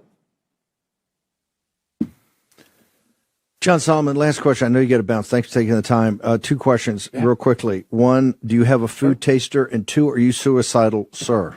I am happily married. I'm happily employed. I'm happily a proud American, and I'm happy that the president afforded this incredible opportunity to get this done. And I'm damn happy that every day at 6 o'clock, I get a handoff from you, and I get to do a show on this great network following the great Steve Bannon. So I'm totally happy. Okay, I'm gonna call Rob Sig right after this. We're gonna front the Rob will put up the money for the food taster. For the food taster, you're awesome, buddy. John, where do people go? Where they go for all your content? I know. I'll just say. I think Solomon has a couple, 3 other bombshells he's going to drop here over the coming days and weeks. So where do people go to keep up with it all, John? Yeah, justthenews.com. Jay Solomon reports on social media. Just the News, no noise, right after you at 6 o'clock. And I want to thank all the, there's a group of intelligence officers that work every day to help me get this work done. All of them are working 18, 20-hour days. They are such patriots. They believe in their country. They want to fix these agencies that abuse their authority and their trust. And I know sometimes I get the credit for it, but at the end of the day, it's the guys down in the trenches. It's the president that had the courage to do this. It's the White House counsel, Dave Warrington and Susie Wiles, who made this apparatus possible. And they're the real heroes in this. I just get to point out documents that might be fun to release, which is kind of fun for me. Amen. Thank you. And thank you for the shout out and the name check of all the folks that are making this happen. Appreciate you, sir. Yeah. See you.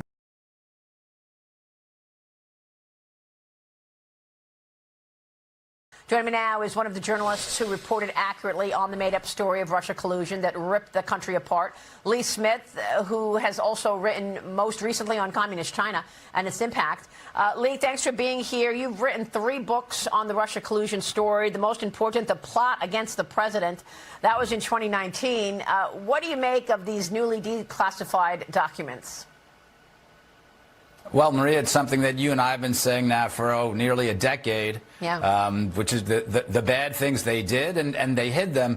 And we know that the name of this investigation into Donald Trump directly, and he was president, by the way, not just candidate Trump, he was President Trump. Yeah. They call it Oxford comma, and they misspelled it with an E in order to hide it. Right. So with FOIA requests or other things, when people went looking for information on Oxford comma, they misspelled it, so no one could ever find it. So that's more evidence that they hid all this stuff. They knew they were doing something wrong. And the evidence is going to continue to point that way. They're going to keep digging up stuff that says the FBI did something wrong, and they knew they were doing it wrong. And it's essential that finally, Maria, after nearly a decade, we have accountability for something you and I have been reporting, John Solomon, other folks have been reporting, Devin Nunes has been working on as well. My concern is that we're going to pass this on to the next generation. I don't want my children or grandchildren having to worry about this. I don't want people getting sick and tired every time they see Devin or me showing up on TV, your show, saying, I can't believe it. They still haven't gotten the bad guys at the bottom of this. We need to have this done within the next 2 years. Yeah, I mean, just to be clear, the White House released a trove of documents showing that the FBI opened an investigation into Donald Trump personally. Not just his administration, that was already ongoing, but this was in 2017 into whether he was acting on behalf of Russia when he fired Jim Comey. So that's what you're talking about, and they called it Oxford comma, but they spelled Oxford O-X-F-E-R-D. And you're saying they spelled it incorrectly because they wanted to hide it from FOIA requests? Right. They wanted to hide what they were doing. This was opened up in May 2017. Wow. It was opened up after Donald Trump had fired James Comey on May 9th. Let's remember some of the other things that are happening around that time. It's May 15th when the Russian ambassador to U.S. and the Russian foreign minister, Sergei Lavrov, show up and meet with Donald Trump in the White House. Yeah. And you may remember press reports from the time. There was all the paranoia that Donald Trump is taking instructions from Lavrov and Kislyak. So that was a point of more hysteria whipped up by the FBI and whipped up by the media. And it was in that context, in that environment, that the FBI said, you know what? We're investigating everyone else in the administration as a whole. Yeah. Let's go after Donald Trump himself and Donald Trump. That's what Oxford comma means. And wow. Donald Trump. Yeah, in particular, specifically Donald Trump. That's incredible. Lee, thanks very much for all your coverage on this. We will wait for accountability. Journalist Lee Smith joining us this morning. Good to see you, sir. Be sure to like and subscribe.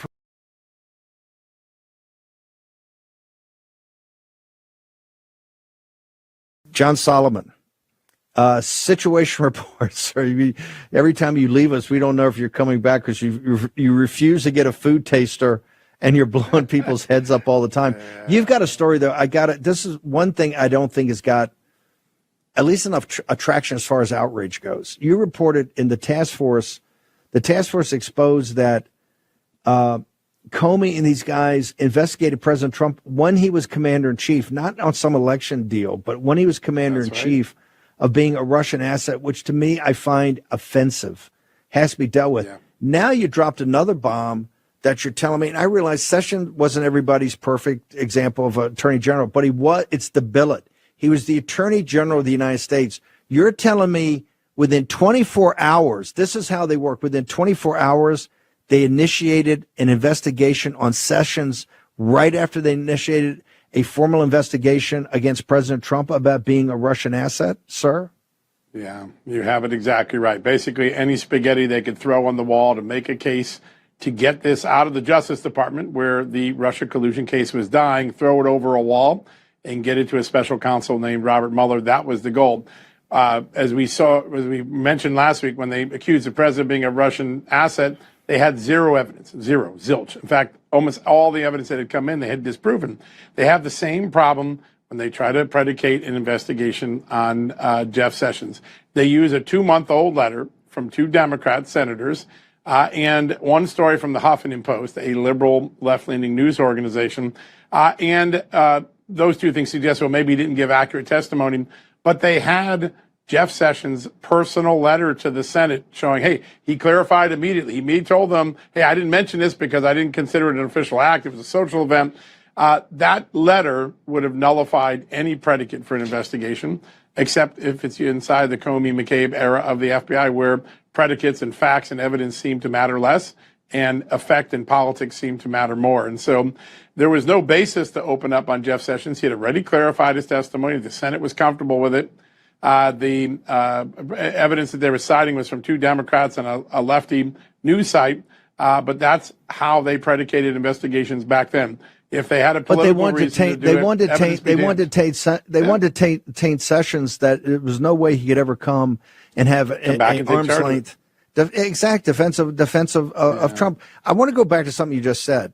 In your story, and you're reporting the task force, which is more egregious, it wasn't that there was evidence against it or evidence that refuted it, is that every level down, essentially from the top level, we're telling them there's nothing here. It's been looked at. It's all gossip or whatever. They actually, the institution folks in there actually said it was not, and they still went ahead with a smear to begin an investigation of the commander-in-chief, duly elected by the American people, in their nullification project to show he's a Russian asset. It's like, this thing blows my mind up. This is the most egregious abuse. This makes Watergate looks like the third-rate burglary it was. I mean, this is massive. And do you believe now that Todd Blanchard is going to be sworn in today at 2 p.m. in the Oval, and now that Will Scharf has replaced Dave Warrington, do you think now with the task force and other people that this thing's going to be dealt with? Because we're burning daylight on holding these people accountable now. Well, the one thing I'm certain of, because it's the one thing that I can control, is the task force is going to continue to turn out this evidence. And Steve, you pointed out something really important. The FBI and the Justice Department in that 16, 17, 18, 19, 20, all the way to 24 timeframe, it's acting more like an opposition research arm of the Democratic Party than it is a neutral, fact-based, evidence-based law enforcement and intelligence-driven agency. Its sources for Donald Trump is a Russian asset, or Sessions gave misleading information, is Hillary Clinton's campaign, Pat Leahy, and Al Franken, a former comedian turned senator, and a liberal news site. What you saw back in that time frame was that the Democrats basically could send anything into the FBI, and they would turn it into a weaponized criminal investigation against Trump and his followers. I think that's what concerns people who look at the body of evidence. In any other era, the Sessions case would never have been started, nor would the Trump is an asset because he fired Comey investigation. But in the Comey-McCabe era, that's how things rolled. Politics drove the agency, not evidence. So where do you think we go from here? I know the task force is burning away, and I don't want to get ahead of or over our skis, but just generally directionally, because already, heads of the disclosure about the Chinese Communist Party, the manipulation of the voter rolls. We've had more information come out of that. Now you've got this. Directionally, where are you guys headed? We talk about a wash, rinse, repeat cycle, right? And whether it's Hillary Clinton's Steele dossier giving way to Al Franken's letter in the Huffington Post, you see this cycle. From Russia collusion began a second operation, an operation that was focused on protecting Joe Biden. So if there was a mirror to the Crossfire Hurricane investigation, which was get Donald Trump, even if it's fake evidence, when you got to a point where there was real evidence against Joe Biden, the same intelligence agencies, the same law enforcement agencies, they flipped to try to protect Biden so he's viable against Trump. And I think the body of evidence that we'll put forth in the next 6 weeks will really make that clear, and I think be eye-opening to people. There's also more China influence into the political and election sphere of the Democratic Party. We'll get some of that out in the next few weeks. And then there's still some vulnerabilities, things that people are concerned about in the election system. We'll get that out. And just keep digging. We got millions of pages of documents, and we mine them every day. And almost every day we find something newsworthy that we're going to be able to get forward. We're basically dropping documents every couple of days now, so that's pretty exciting. We're on a good rhythm. And the intelligence agencies, on a formal basis, are cooperating? Yeah, FBI, CIA, NSA have been sensational. Homeland Security Department have been pretty darn good. ODNI have been fantastic. Dave Warrington, who we mentioned, he's leaving, but he's been fantastic as the declassifier for the president. Susie Wiles has been supportive. So you got a really great team, and everybody is interested in the mission of transparency. And what's interesting is as you go through these things, you start having discussions with the intelligence agency. Sometimes we'll find something like, boy, we didn't even know that. That's really interesting, or that's very concerning. So there are really interesting conversations going on with the people running these intelligence agencies. They want to get to the bottom of it because they don't want to repeat. They don't want a future presidency to be hampered by fake intelligence or fake criminal investigations like Donald Trump's first term was. And so you see sort of everybody digging in, pitching in, working hard, and to Kash Patel and John Ratcliffe and the ODNI and the NSA, General Rudd, and all the other great people. They've been fantastic to work with, and we're really turning stuff around quickly, historically fast. Now, is that spirit of cooperation reached in to Senator Cotton and folks over in the Senate? So that now we're going to deal with the Brennan testimony, sir? Yeah, remember, we're 8-9 months out. We'll have to wait and see. It sounded like on Friday he made some indication that he would get a vote scheduled. That would be good news for the investigation, be good news for the American public. Let's see what happens. They got to get through the Todd Blanche confirmation, which was successful on Saturday. Big win for President Trump again. Big win for Senate Republicans. But this should be the next business of order. We'll be watching and reporting on it as it happens. But your view is that the earliest it can be done is when they're back in September, correct? I mean, they're gone, so all their work is done. Committees do stuff during the when the Senate floor is recessed or suspended. Committees still do work. And so it wouldn't be surprising for me to see the Senate Intel Committee to do something, or some of the other committees do stuff. I mean, Judiciary's doing things. Rand Paul's going to be doing that referral on Anthony Fauci. So while August is a quieter time, there's nothing that prohibits a Senate committee from taking some action and not having to wait until after Labor Day. So we'll be watching. I'll be watching all August long.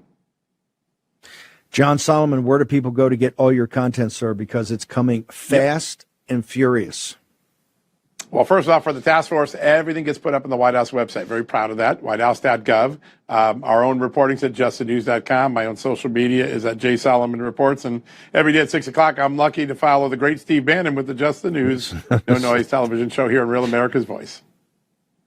Solomon, I got to tell you, I'm pretty stunned by what's going up on the White House site. It is really informative, but it's quite amazing. And if you want to see all the task force, it goes right up there, and they put it up, and it's pretty stunning what's going up there so far. It's real transparency, and hopefully it'll lead to real accountability. And I think that's what the president wanted, and I'm just so grateful he gave us a chance to do it. Good on you, John. Thank you so much for taking time Back away. at you, brother. I know you run around between the Senate and the White House.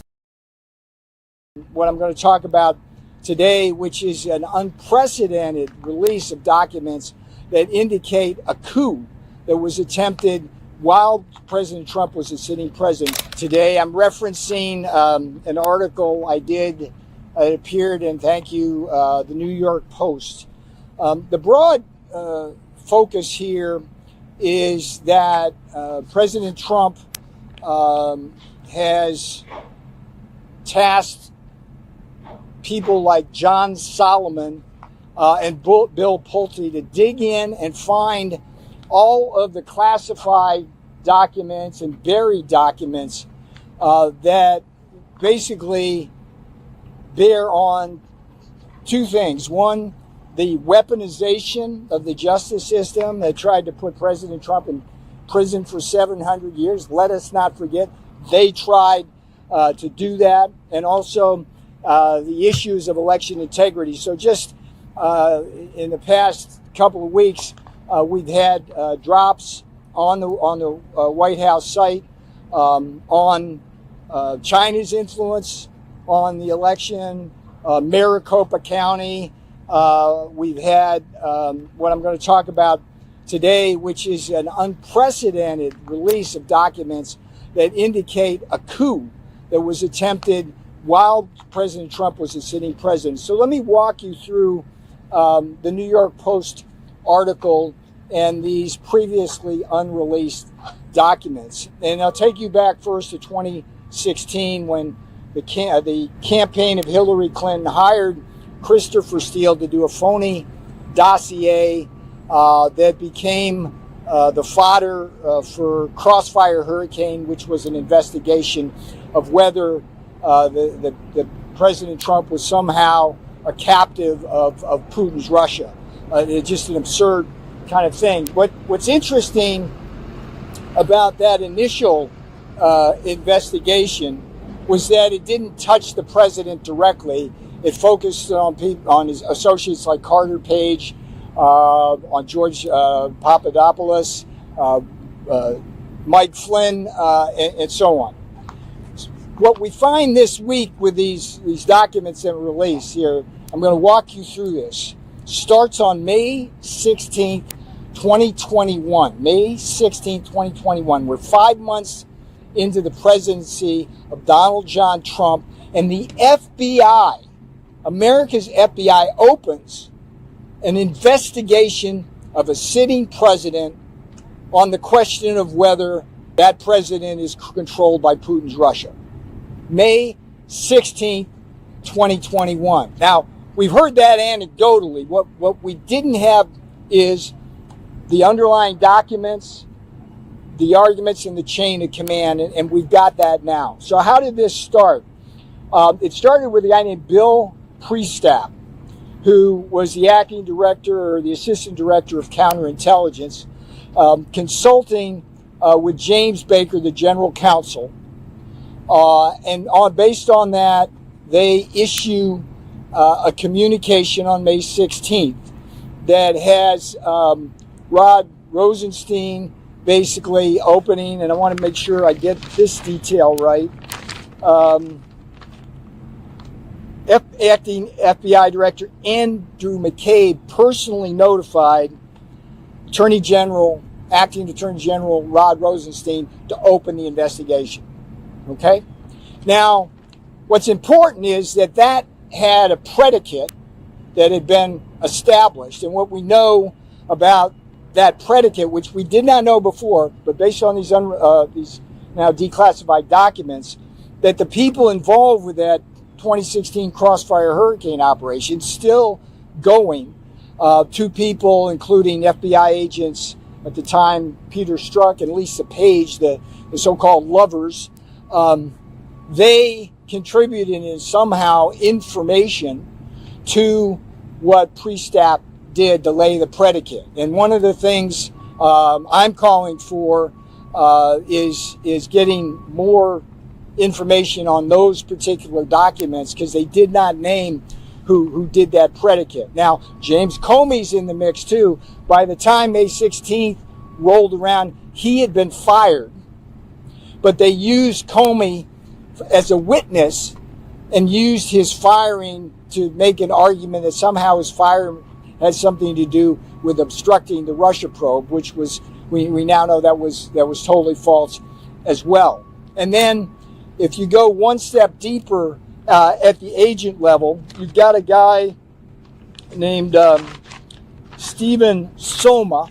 He was identified anonymously as Case Agent 1. He's the guy that totally screwed up the FISA warrants on Carter Page.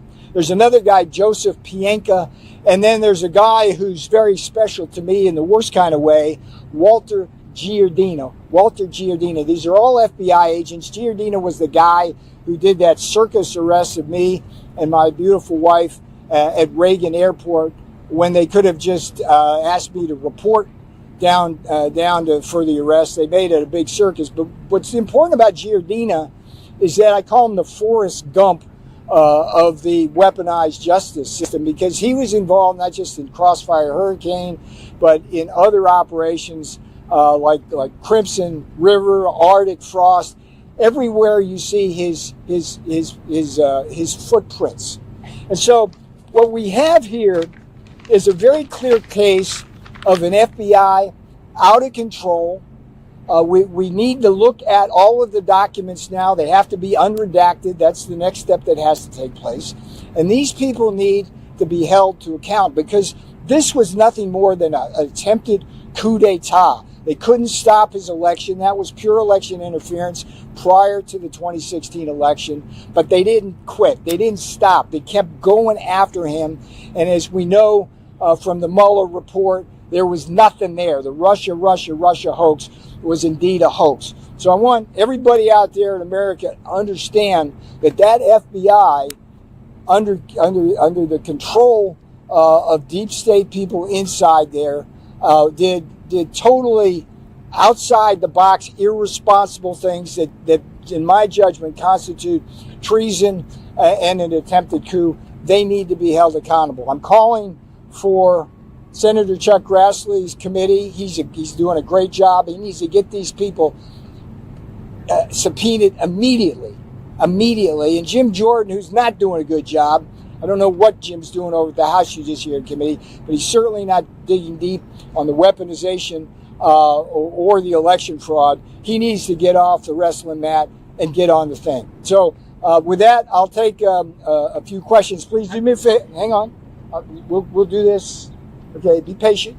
But we're not going off on wild stuff. Okay, we're going to talk about this and just stay with the release of the documents. That he's in very good hands.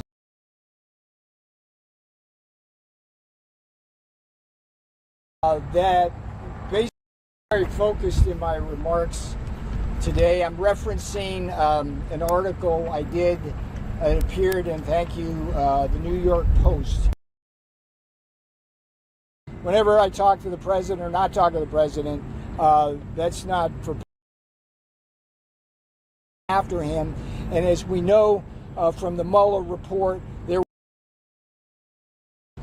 Stephen Soma, staff did to lay the predicate. And one of the things I'm calling for is getting more information on those particular documents, because they did not name who did that predicate. Now, James Comey's in the mix too. By the time May 16th rolled around, he had been fired. But they used Comey as a witness and used his firing to make an argument that somehow his firing had something to do with obstructing the Russia probe, which was, we now know that was totally false as well. And then if you go one step deeper at the agent level, you've got a guy named Stephen Soma. He was identified anonymously as Case Agent 1. He's the guy that totally screwed up the FISA warrants on Carter Page.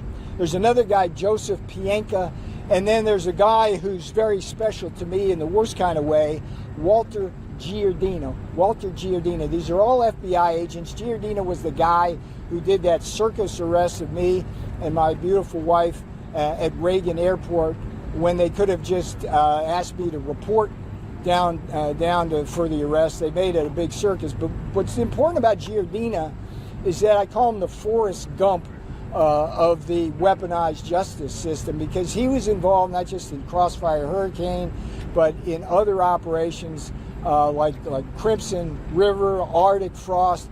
Everywhere you see his footprints. And so what we have here is a very clear case of an FBI out of control. We need to look at all of the documents now. They have to be unredacted. That's the next step that has to take place. And these people need to be held to account, because this was nothing more than an attempted coup d'etat. They couldn't stop his election. That was pure election interference prior to the 2016 election. But they didn't quit. They didn't stop. They kept going after him. And as we know from the Mueller report, there was nothing there. The Russia hoax was indeed a hoax. So all right, well, Deborah, they're going to follow through this time. That's why I'm reporting on it. Also, just to let you know, as well as everybody else, instead of buying memberships, just donate to the channel, because too many trolls are being given memberships. I want everybody out there in America to understand that FBI, under the control of deep state people inside there, did totally outside the box, irresponsible things that in my judgment constitute treason and an attempted coup. They need to be held accountable. I'm calling for Senator Chuck Grassley's committee. He's doing a great job. He needs to get these people subpoenaed immediately. And Jim Jordan, who's not doing a good job, I don't know what Jim's doing over at the House Judiciary Committee, but he's certainly not digging deep on the weaponization or the election fraud. He needs to get off the wrestling mat and get on the thing. So with that, I'll take a few questions. Please do me a favor. Hang on.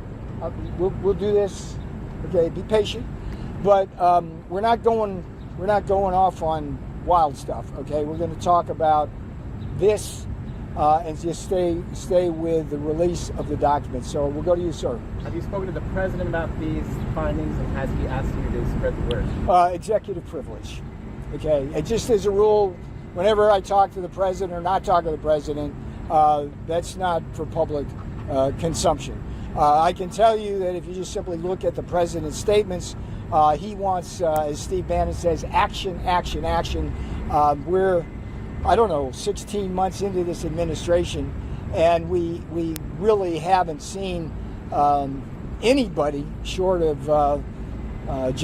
Strangelove Bolton held to account. But these people that I'm naming, they need to be held to account, sir. Okay, who's next? And you want to see more from Jim Jordan, you said? Yeah, absolutely, yes. Jim, look, Jim didn't lift a hand in my case or Steve's case. He hasn't done anything on the weaponization of the Justice Department. I don't know what he's doing at that committee. He's done some things that arguably needed to be done, but there's nothing more important than election integrity. He's not doing anything on that. There's nothing more important than getting a justice system in this country that serves the people and is not used as a weaponized system to put people in prison because you can.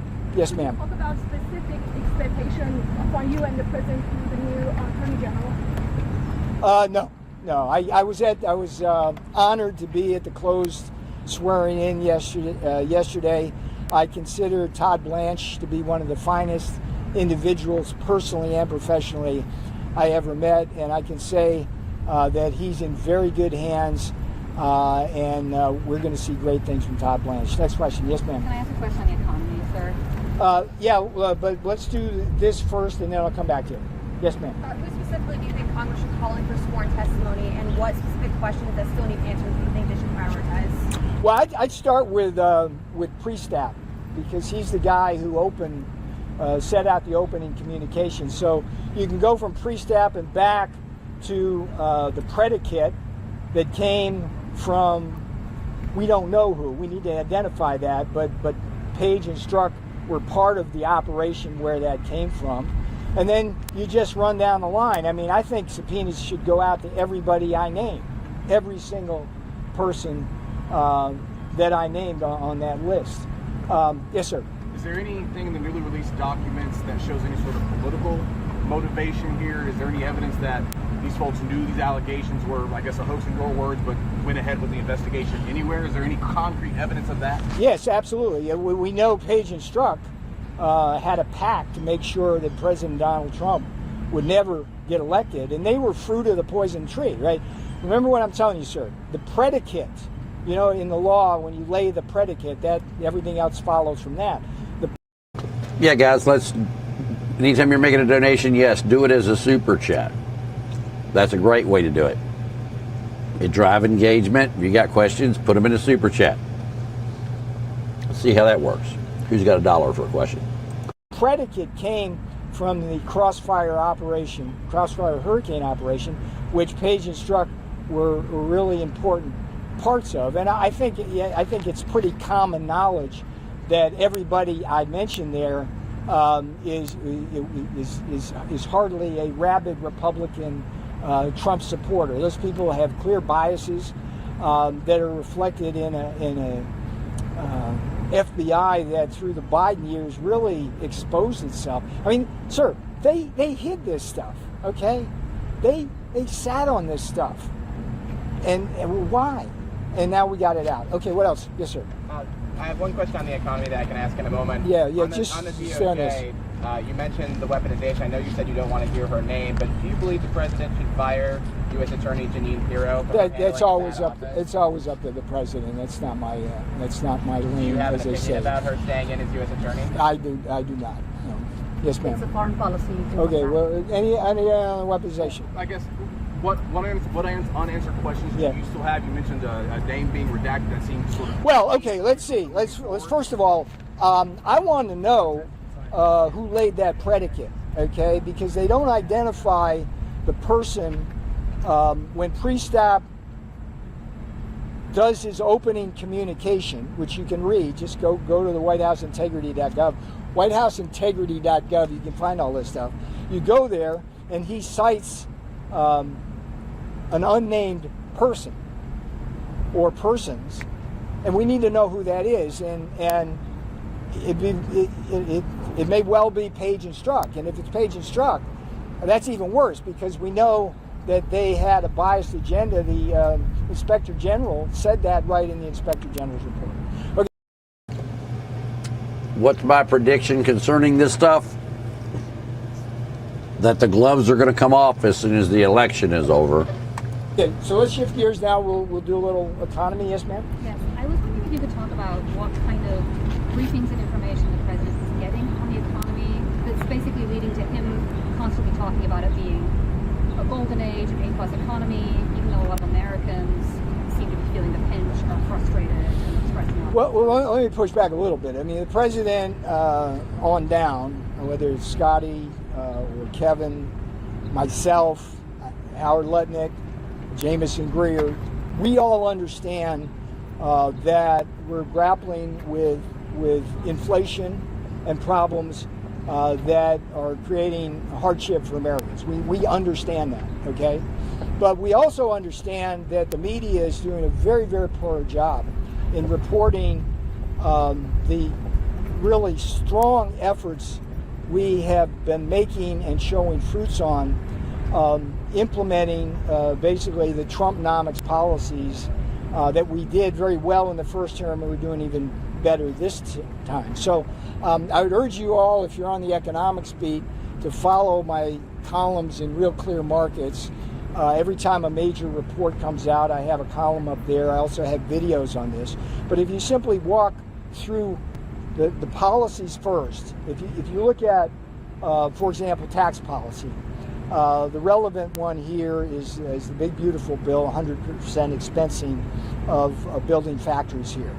And then you look at the second issue, which is the fair trade. The signature there are the tariffs, which are bringing onshore both dollar investment from foreigners, so they build it here to avoid the tariffs, but also indigenous investment here amongst domestic. And then you've got the deregulation part. Lee Zeldin's doing a great job. Russ Vought over at OMB is doing a great job. And you cover all four the issues. And so what we're seeing in the data is basically on the jobs blue collar front, we're seeing first the money's coming in. We're getting just an enormous burst of construction jobs. And when you get construction jobs, building factories, you get manufacturing jobs, and we're starting to see that. So about 6 months ago, the ISM Manufacturing Index, 0 to 100 diffusion index, as they say, anything over 50 indicates manufacturers expanding. It was below 50 going back to April 22nd in the Biden years, and it started going above 50 6 months ago with a trend up, and just this last one, finally the employment component of it went up. So that's like incredibly good news. If you look at the inflation data, one of the brightest spots is the dramatic fall in housing and rent, and that's a fifth horseman of prosperity. Our thank you, Aid. Appreciate it. Closed, secure border policy basically has deportations. People are leaving this country. When you had 20 million people coming in over a 4-year period across our borders, that's 20 million people you got to have housing and shelter for. And not surprisingly, it drove up rents and housing prices, particularly in the blue sanctuary cities area. We're seeing that come down dramatically. It's coming down the slowest where we think sanctuary cities, but that's going to be a real boon, and that's going to keep trending down. And then with respect to other components in the CPI and PPI, we take a very micro approach to it. I'll give you a flavor of just two things, like beef and scallops, right? This is how we think. We go like one thing at a time, right? So on the scallops front, I helped pen an executive order which will resolve this absurdity. I don't know if you know your geography, but the Georges Bank is off the New England coast. It's one of the most fertile fishing areas in the world, and it's split with a border between Canada and the United States. And under the Biden rules, the Canadians could go and harvest scallops on their side of the Georges Bank on the northern edge, and they'd get, if I can get the numbers right, I think it's about 7 million pounds or tons. You can fact check. It's one of those. It's a lot. It's a lot. But what's interesting about it, they were taken from the Georgia's banks just about the amount we import from Canada, driving up our trade deficit, and and we couldn't take scallops on our side of the Georgia's banks. That's crazy stuff.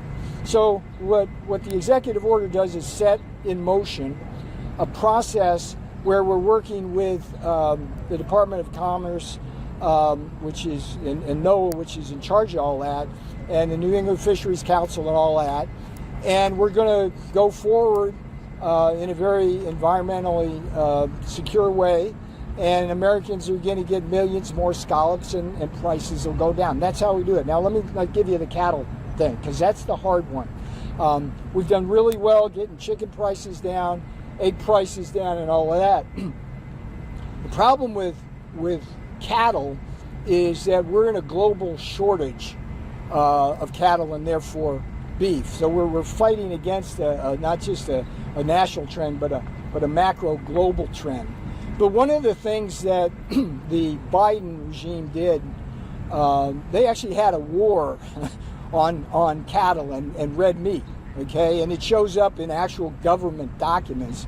And forgive me, but it was about farts, cattle farts, to be exact, and the methane that cattle produce when they pass gas. And so the thinking in Biden land was, let's not eat red meat anymore, so let's kill off the cattle, so let's take away their grazing. And they did that. But the 25 million acres of grazing land really drove up the cost of a lot of American ranchers. So they did stuff like that. So I personally have worked really hard with Doug Burgum at Interior and Brooke Rollins at Agriculture, both very fine public service. We're opening that back up. But we've got a screwworm problem on the southern border with Mexico. We're working hard to get essentially a fruit fly solution to that. And the biggest thing, and this is really important, we have a cartel in beef processing. It's a 4-firm cartel that controls 85% of all beef processing. Now, what does that mean? It means they're in the middle of the supply chain. So they can screw the ranchers by paying them too little for the cattle, and that suppresses the cattle herd. They can screw the consumers by charging too much for the supermarkets. And it gets worse because 2 out of the 4 firms are Brazilian owned up to their neck with the Chinese. And what the Brazilian part of the cartel is, as any cartel will do, is they maximize their prices globally. And Americans are picking up the tab for that. So we're working hard at the Department of Justice on antitrust. We're working hard with Brooke Rollins at the Department of Agriculture, trying to essentially bring a whole new breed of small and medium-sized processors into the market to reduce the concentration. So my point to the American people is, we have your back. We want the kitchen table to be a fun place to be, that you can have affordable meals, and we really take this at a granular level, one by one by one by one, and we're making progress. All right, next question. Do you have on the Lindsey Graham bill that POTUS has supported, there is a 100% tariff, potential tariff on India. Considering there are negotiations that are going on at this point with India, does this further alienate the whole India-U.S. relationship and the trade deal? So,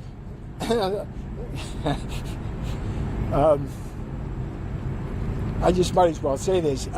During the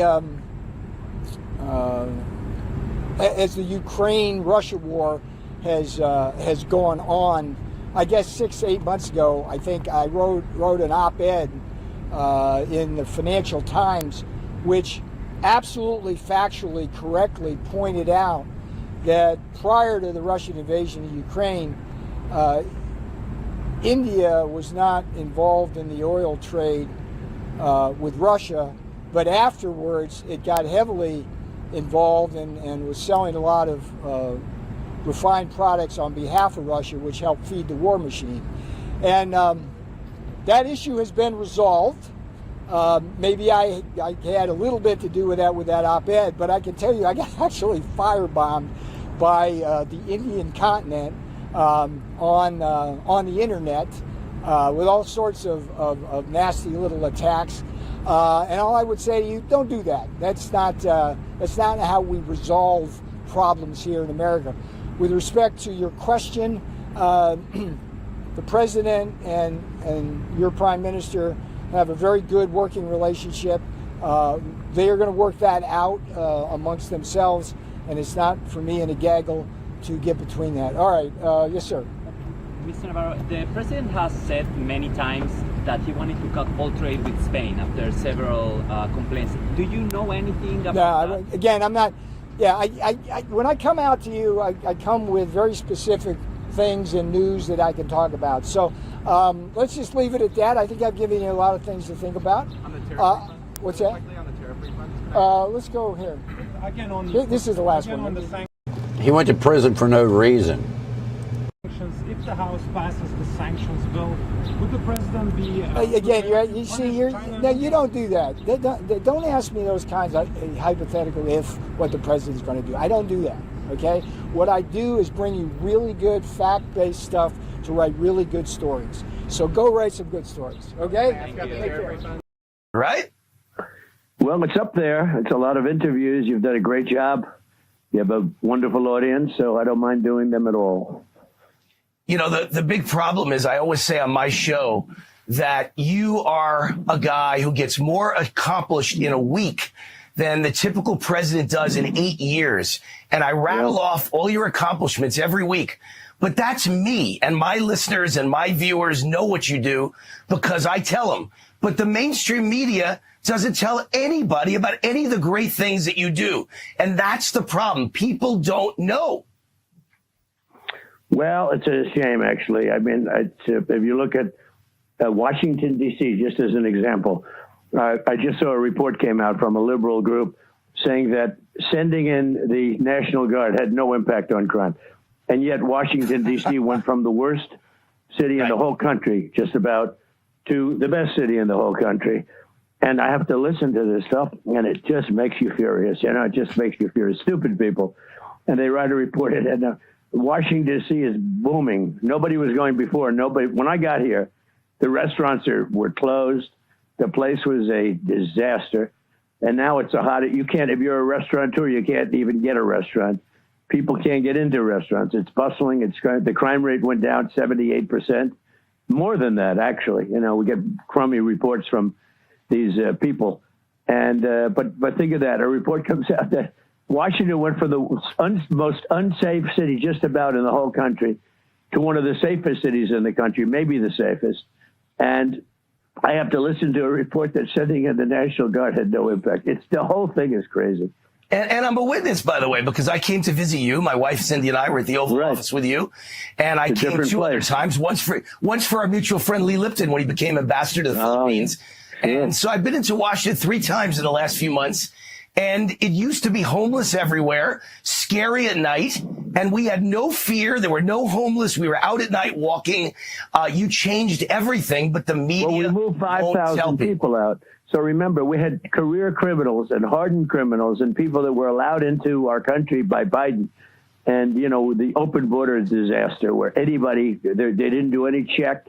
They didn't do anything having to do with, let me see your papers. Just people coming in from all over the world, from the Congo, from South America, from all over the world. They were pouring in, just totally unchecked, unvetted. And we removed in Washington, as an example, almost 5,000 career criminals or bad people. Let's say bad people, but many career criminals, many murderers. And some of them were so bad we had to put them in jails because we thought they'd come back. So we did that. And, you know, and you've heard me say this, 2% of the people cause 91% of the crime. Right. And when you hear that, it's a great stat for us because we can handle 2%. Now, if it was 90% caused 90%, we have a problem, right? But 2%, we got rid of the really bad ones of career criminals and murderers and took them off the streets. And then I have to listen to how I guess he's basically saying I probably had no impact on it. And the other thing, it's a clean city. It's beautiful. The monuments are beautiful. They're sparkling.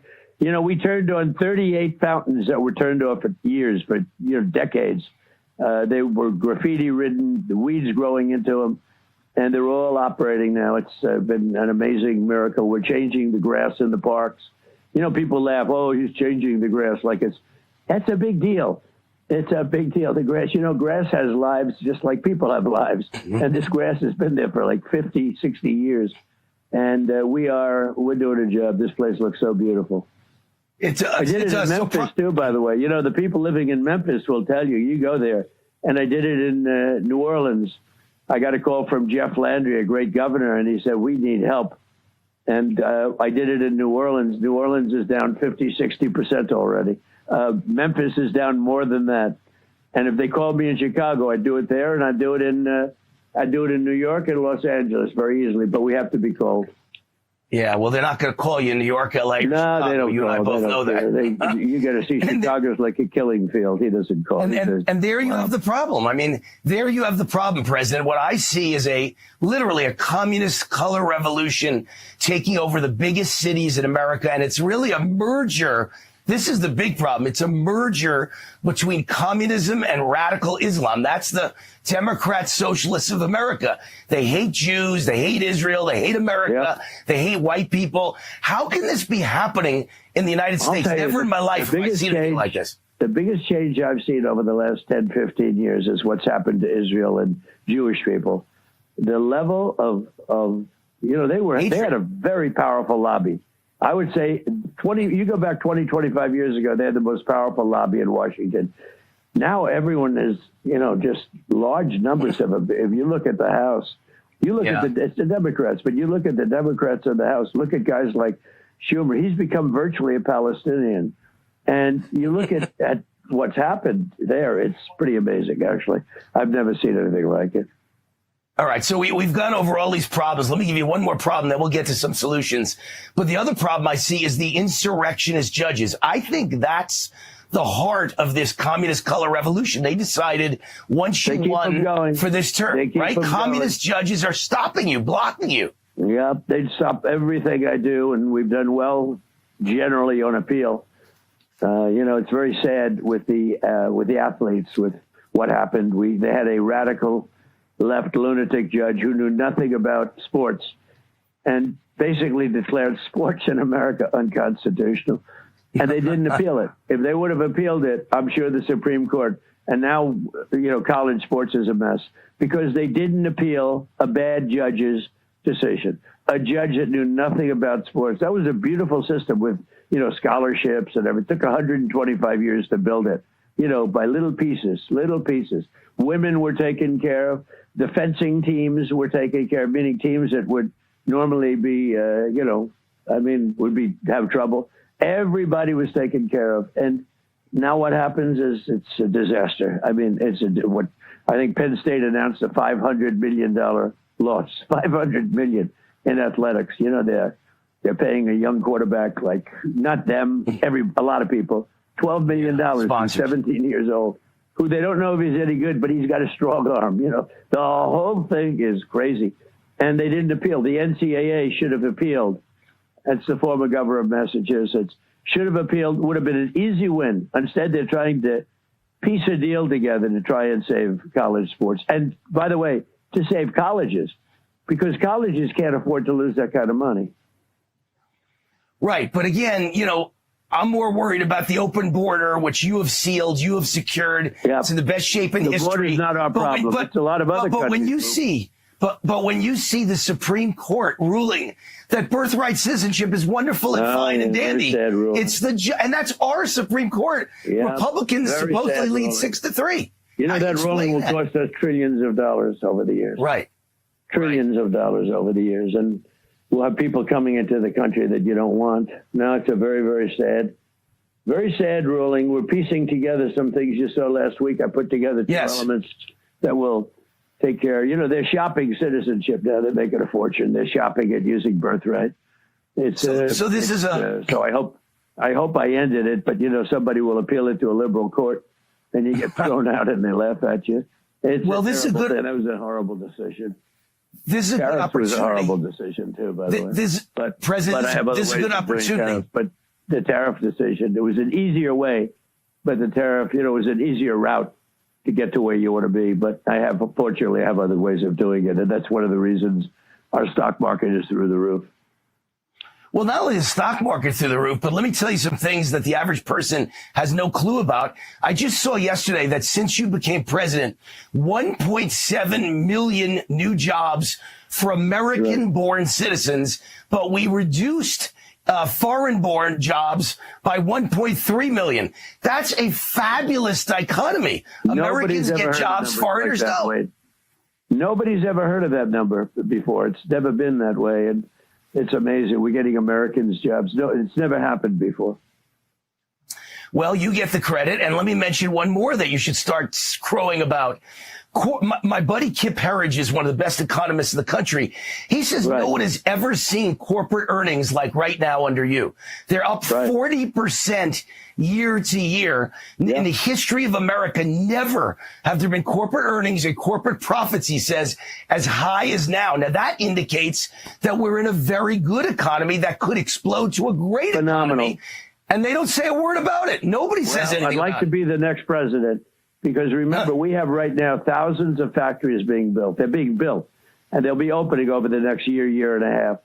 And whoever the next president is, they'll be standing up taking credit for what I accomplished. So people like you will remember. We have more auto plants being built right now than in the heyday of the automobile.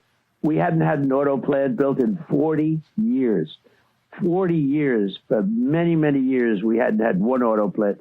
Now we have them built at numbers during the heyday. They couldn't compete with these numbers. Many other plants do. They're all coming in. And that's because of a few things. It's because of the cut in taxes, but it's really because of tariffs. If you want to sell automobiles, you have to build the automobile in America, which is so simple. It's just amazing. And I watch these stupid economists get up. Well, we don't know if this is a good thing for America, So they're coming in from Germany. They're coming in from South Korea. They're coming in from Japan, Canada, Mexico, who all stole our business. They stole 60% of our business. It's all coming back. Toyota just announced the largest plant in the world is coming into the country, Texas, coming into Texas. The largest auto plant in the world they're building. They're leaving Mexico. They went to Mexico instead of coming here. They're leaving Mexico. They're coming into Texas. Great. Well, all of it adds up to all because of tariffs. Because if they had to build it outside, they pay a 25% tariff. They can't do that. So what do? They build it here. And if 25 wasn't enough, I'd make it 50. I was with you in Las Vegas just last week, and one of the things you said struck me. I mean, the reason that everything you just said is happening is because you've gotten countries to invest 19 trillion with a T dollars into the U.S. economy. Biden got less than 1 trillion. And yet again, nobody in the media talks about this. They don't want to talk about it. There's no way that people are investing less than 1 trillion in 4 years. Less than 1 trillion. I did 19.2 trillion investment into our country. 19.2 in 12 months. And that's why corporate earnings are up 40%. That's only in the first year. That's why corporate earnings are up 40%. In other words, it's trickling down to the corporations, and soon it'll be trickling down. I built one of the greatest machines in history, and nobody will talk about it. Right.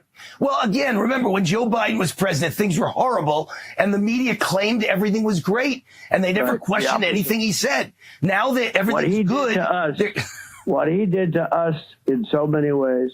And by the way, they talk about munitions, and we're fine with munitions. We're having to do with, we're fine.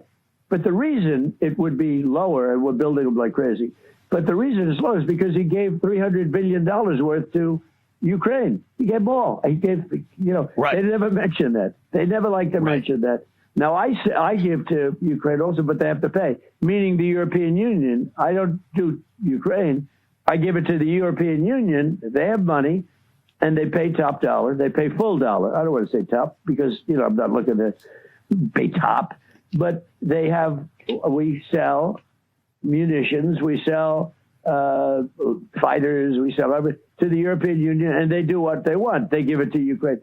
But Biden gave numbers away that were just crazy. When I left pre-Biden, I left the cupboards were totally full. He emptied the cupboards largely. Right. That's it's not the one we spent in if you look at Iran. It was very little by comparison. The tremendous, and he didn't replace them. But now we're replacing them at record numbers, and we're getting back up. But I have to tell you, nobody ever mentions the fact that I gave him every warehouse. We had to take additional warehouses because here's another story. In 2016, when I came in and a general told me, good general, said, sir, we have very little ammunition. I said, you got to be kidding. What's that all about? And we had a couple of potential conflicts on the way, by the way, which I said, well, I guess we're not going to do that. But we had a potential conflict. He said, we don't have, because what happened, and that was a different thing. Obama didn't want to spend any money on the military. So when I got in, we had very little. Now I come in a second time, and Biden gave so much of it away to Ukraine. But we're rebuilding it fast. We have plenty. Well, he also gave away the strategic oil reserve. He wanted to make sure he lowered oil prices that were exploding, and he did that, which was a big mistake. He and gave don't forget away, one thing. I was almost topped out with the oil, but we'll fill that up again fast. We'll fill it. That wasn't meant for getting prices down for the automobile so you get a vote, which didn't work because he used it like crazy, and in the end, the people voted for me in a landslide. But they use that for election purposes. That's supposed to be used in time of war. You know that. That's why they call it emergency only. Right. And don't forget, I think one thing. It's at the lowest point. They brought it down to the lowest point in history. But we'll build it back up. I think one thing you should stress more often, look, there is still inflation, but it's Biden's inflation. And so when people see these inflation, did you see the chart that came in yesterday? I'm the lowest of the last 10 presidents on inflation. I mean, it's crazy. It's a chart. And Biden, by the way, was highest. Well, it's not only inflation. I inherited high prices. And then the day I got in, the reporters started saying, what are you going to do about affordability? Like it was my fault. I said, I've only been here one day. Remember they hit me with eggs? I said, what about eggs? He said, well, it's up 4 times. I said, this is my first day in office. Give me a break, right? Remember that famous news conference where they're saying, what are you going to do about eggs? I said, hey, I just got here. And by the way, eggs are now down to lower than they were in my administration. But I brought the pricing down. And as soon as the Iran war ends, you call it a war, call it a military conflict. But as soon as it ends, you'll see oil prices. And by the way, oil prices are low anyway. Just so you understand, oil is lower than it was during the Biden administration. And I stopped them from having a nuclear weapon. Because if I didn't do what I did, they would right now have a nuclear weapon, and you would be addressing them as sir. You would call them sir. It's one of those things. All right, so this gives me a chance to ask a question. You brought up the Iran war. I'm reading today that we've kind of changed our strategy. It's not going to be bomb, bomb, bomb. It's going to be just starve them out at this point with the naval blockade. I never Congress is dead. I don't talk about strategy. Why should I talk something? Maybe, but we have 3 powerful strategies. We could just keep it along, and they're going to fail. We could just keep, doing sort of just like nice and easy, relax. Like I said, I'm sort of negotiating. You see, they're very devious negotiators because they'll agree to something, then they'll go out and tell the press that they did not do it. No, they're very dishonest people. So we have 3 strategies. Do what I'm doing now, just bop along and look how bad they're doing because the nations, they've got 300% inflation. They have no value. Their currency has almost no value. They have they're not paying their soldiers. Their soldiers are leaving. So just keep that going because that's not sustainable. Hit them really, really hard, or really the third is just beat them economically. But we're doing that anyway. That's sort of a part of the first step. So economically, they are a mess. They can't borrow money. We control their money, what they had, which is a lot. They had a lot. And we have total control of it. I'm their banker. I am their banker.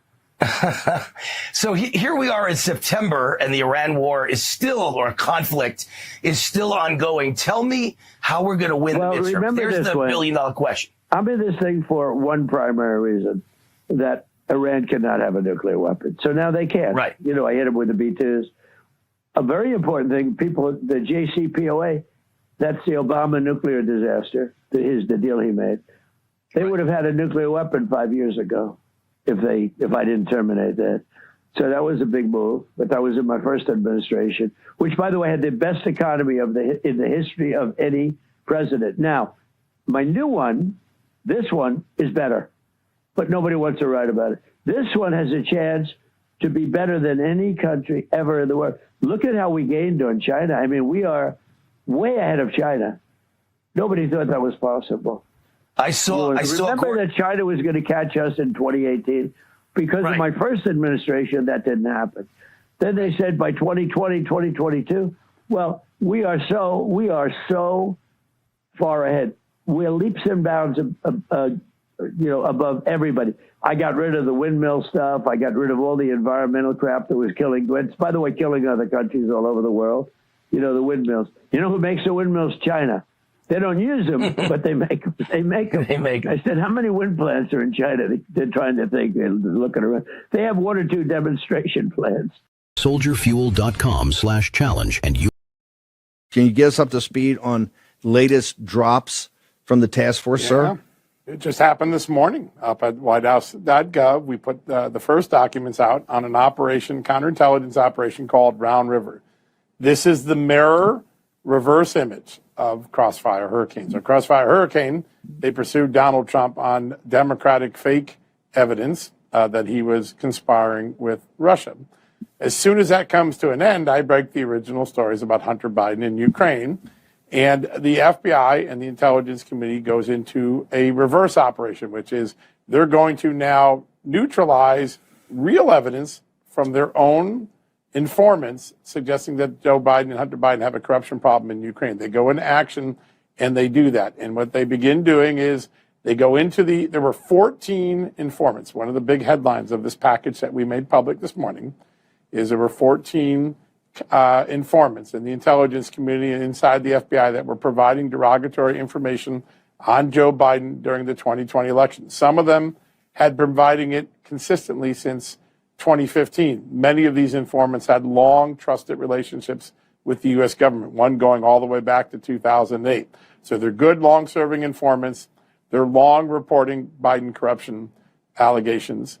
And as the 2020 election is nearing and the Ukraine impeachment takes on President Trump's efforts to look at this, my stories are getting discredited, even though they were true. The FBI launched a counterintelligence investigation called Round River. It's actually an operation, not an investigation. It's designed to neutralize all this information. They do 3 things. Perhaps the most concerning of the 3 is that they go into the files, these analysts go into the files of these informants who've been reporting this information on Joe Biden, and they mark it as Russian disinformation, so it can't be used to bring charges or investigate Hunter Biden or Joe Biden. They literally sanitize the files. The second thing they do is they go out and they start to divide the characters who are out on the public scene. There are people who are investigating Hunter Biden and those who are trying to say it's a conspiracy theory, and they put them into 2 categories. They treat Hillary Clinton, Barack Obama, Joe Biden, Hunter Biden, John Kerry, George Soros, and the Democrats who are named in the Ukraine files as victims of Russian disinformation, as targets of Russian disinformation. And then they take the sitting Attorney General, Bill Barr, the sitting Secretary of State, Mike Pompeo, the sitting chairman of the Senate Judiciary Committee, Chuck Grassley, the sitting chairman of the Senate Homeland Security Committee, Ron Johnson, and all those people who were investigating the legitimate information on Hunter Biden. By the way, I made the list, and they call them conduits of Russian disinformation. We are basically propagandists. That designation drives a significant amount of activity designed to suffocate or to snuff out any legitimacy to the Hunter Biden has a Ukraine corruption problem, which, by the way, the government's own files made clear. By the time this is going on, in 2020, the FBI has Hunter Biden's laptop. It has several of his partners cooperating. It has 14 confidential human sources And yet this team goes in and tries to make it all look like it's Russian disinformation to protect Joe Biden and to hurt Donald Trump. It is an extraordinary abuse of the intelligence and law enforcement agencies of our country. Hang on. So what the task force and Pulte, which you guys have shown in just a couple of weeks, that starting in May of 2017, there was beginning of an offensive coup d'etat against Trump to remove him. And now you're telling me that later there was essentially a blocking effort, a massive blocking effort by our intelligence and law enforcement officials to protect Joe Biden so that he could be viable against, since they couldn't remove Trump the illegal way, that they would protect Joe Biden with all the baggage he had to protect. The same intelligence and law enforcement did this. This is mind-boggling. Do I have that right? Is that basically the schematic? That is a schematic. It's protect one guy and hurt the other. And it's not putting a thumb on the scale of the 2020 election. It's putting an entire body on the scale of the election. It is unheard of to have a group of analysts go in and take active informant files without evaluating whether the evidence is true. That's a very important thing. One of the documents that we made public today on the White House website, and go to whitehouse.gov, go to the election integrity tab, and you'll see it there under Round River, is a 2025 intelligence community review of this operation. In 25, the intelligence community looked back at this and said, we're very troubled by this. One of the things they were most troubled by was they were neutralizing and denigrating long-term informants who were providing valuable information without even determining whether what they were saying was true. They marked it Russian disinformation simply because it was about Joe Biden and Hunter Biden, and they didn't put any thought into whether the evidence might actually be true. We know that evidence is true now, right? That's why Hunter Biden got convicted twice in criminal cases, why the House ultimately concluded that Joe Biden ran a corruption scheme that enriched his family. But in 2020, while we were trying to make the choice between Joe Biden, the intelligence community was trying to make anyone investigating it look like a Russian disinformation artist, and anyone who was being questioned about it like a victim of Russian disinformation, even though that wasn't what was really going on. The informants were providing this evidence because that's what they do. The FBI had the laptop. It showed the corruption.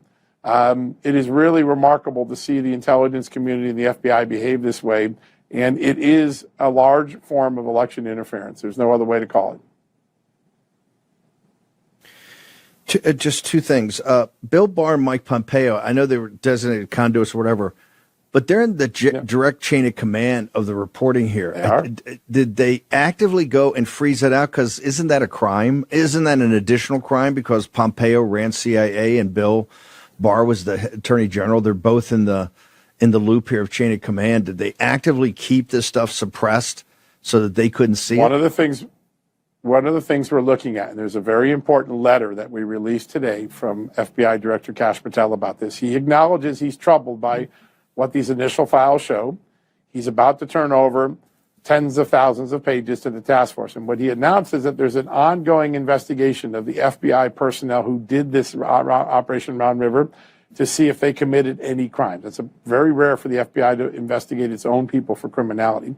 But what's most important about what he says, and it's really quite remarkable, is that the FBI should not be taking efforts to thwart its own attorney general. Let's remind people about something we probably long forgot about because it was 5-6 years ago. Bill Barr asked the Pittsburgh U.S. attorney to act like a special prosecutor and to determine if one informant, we had at the time in 2020, we knew there was one informant. It turns out there were 14, but we knew about one. And he asked the U.S. attorney in Pittsburgh to investigate whether that informant had legitimate evidence of illegality by Joe Biden, Hunter Biden, and the family. That was assigned to the Pittsburgh U.S. Attorney's Office. The FBI's counterintelligence division, the Round River group, the one that's running this operation, they used the Pittsburgh office to try to commandeer or to counter what Bill Barr and his U.S. attorney are trying to investigate. Wow. So Bill Barr is trying to find out if Hunter Biden committed crimes. The Round River team is trying to make the evidence look like it's Russian disinformation to prevent that to coming to a successful conclusion. It could be considered an act of obstruction. This is 100%. This is where they sent Rudy and Bob Costello were told to go to Pittsburgh and sit down with the U.S. Attorney. They spent 2 or 3 days there. Yeah. Gave them everything.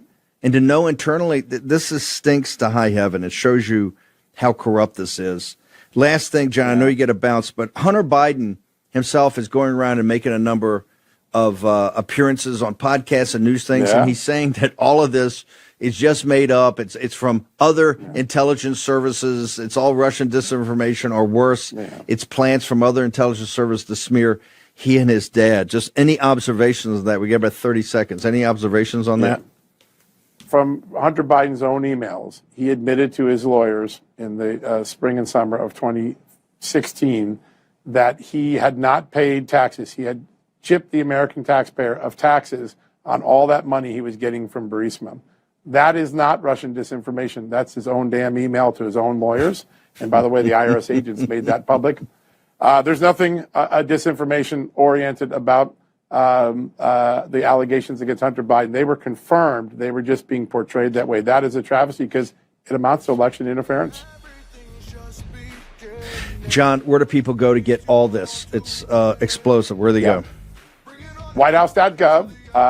Under the election integrity is all the document releases so far. Just the News is the story that I wrote this day, along with my colleague Stephen Richards, and Jay Solomon reports on social media. And of course, every day at 6 o'clock, I get to follow the great Steve Bannon right here at Real America's Voice. So I'm very excited about that too.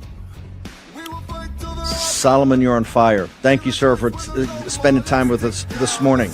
Short break.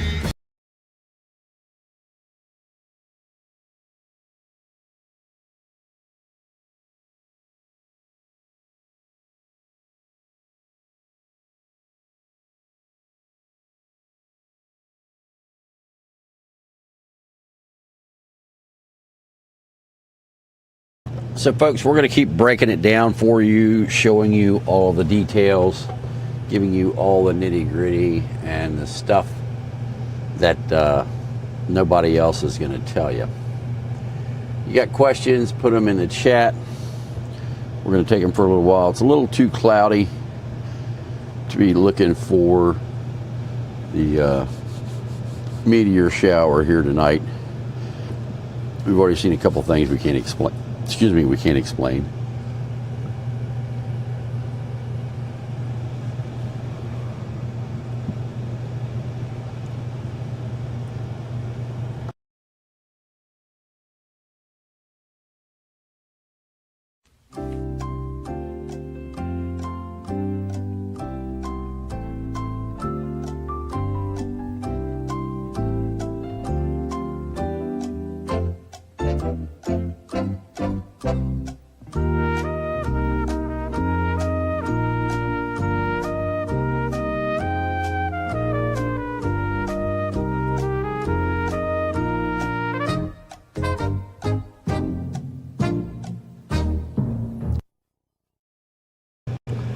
All right, I'm not seeing any, so with that, we're going to end it out.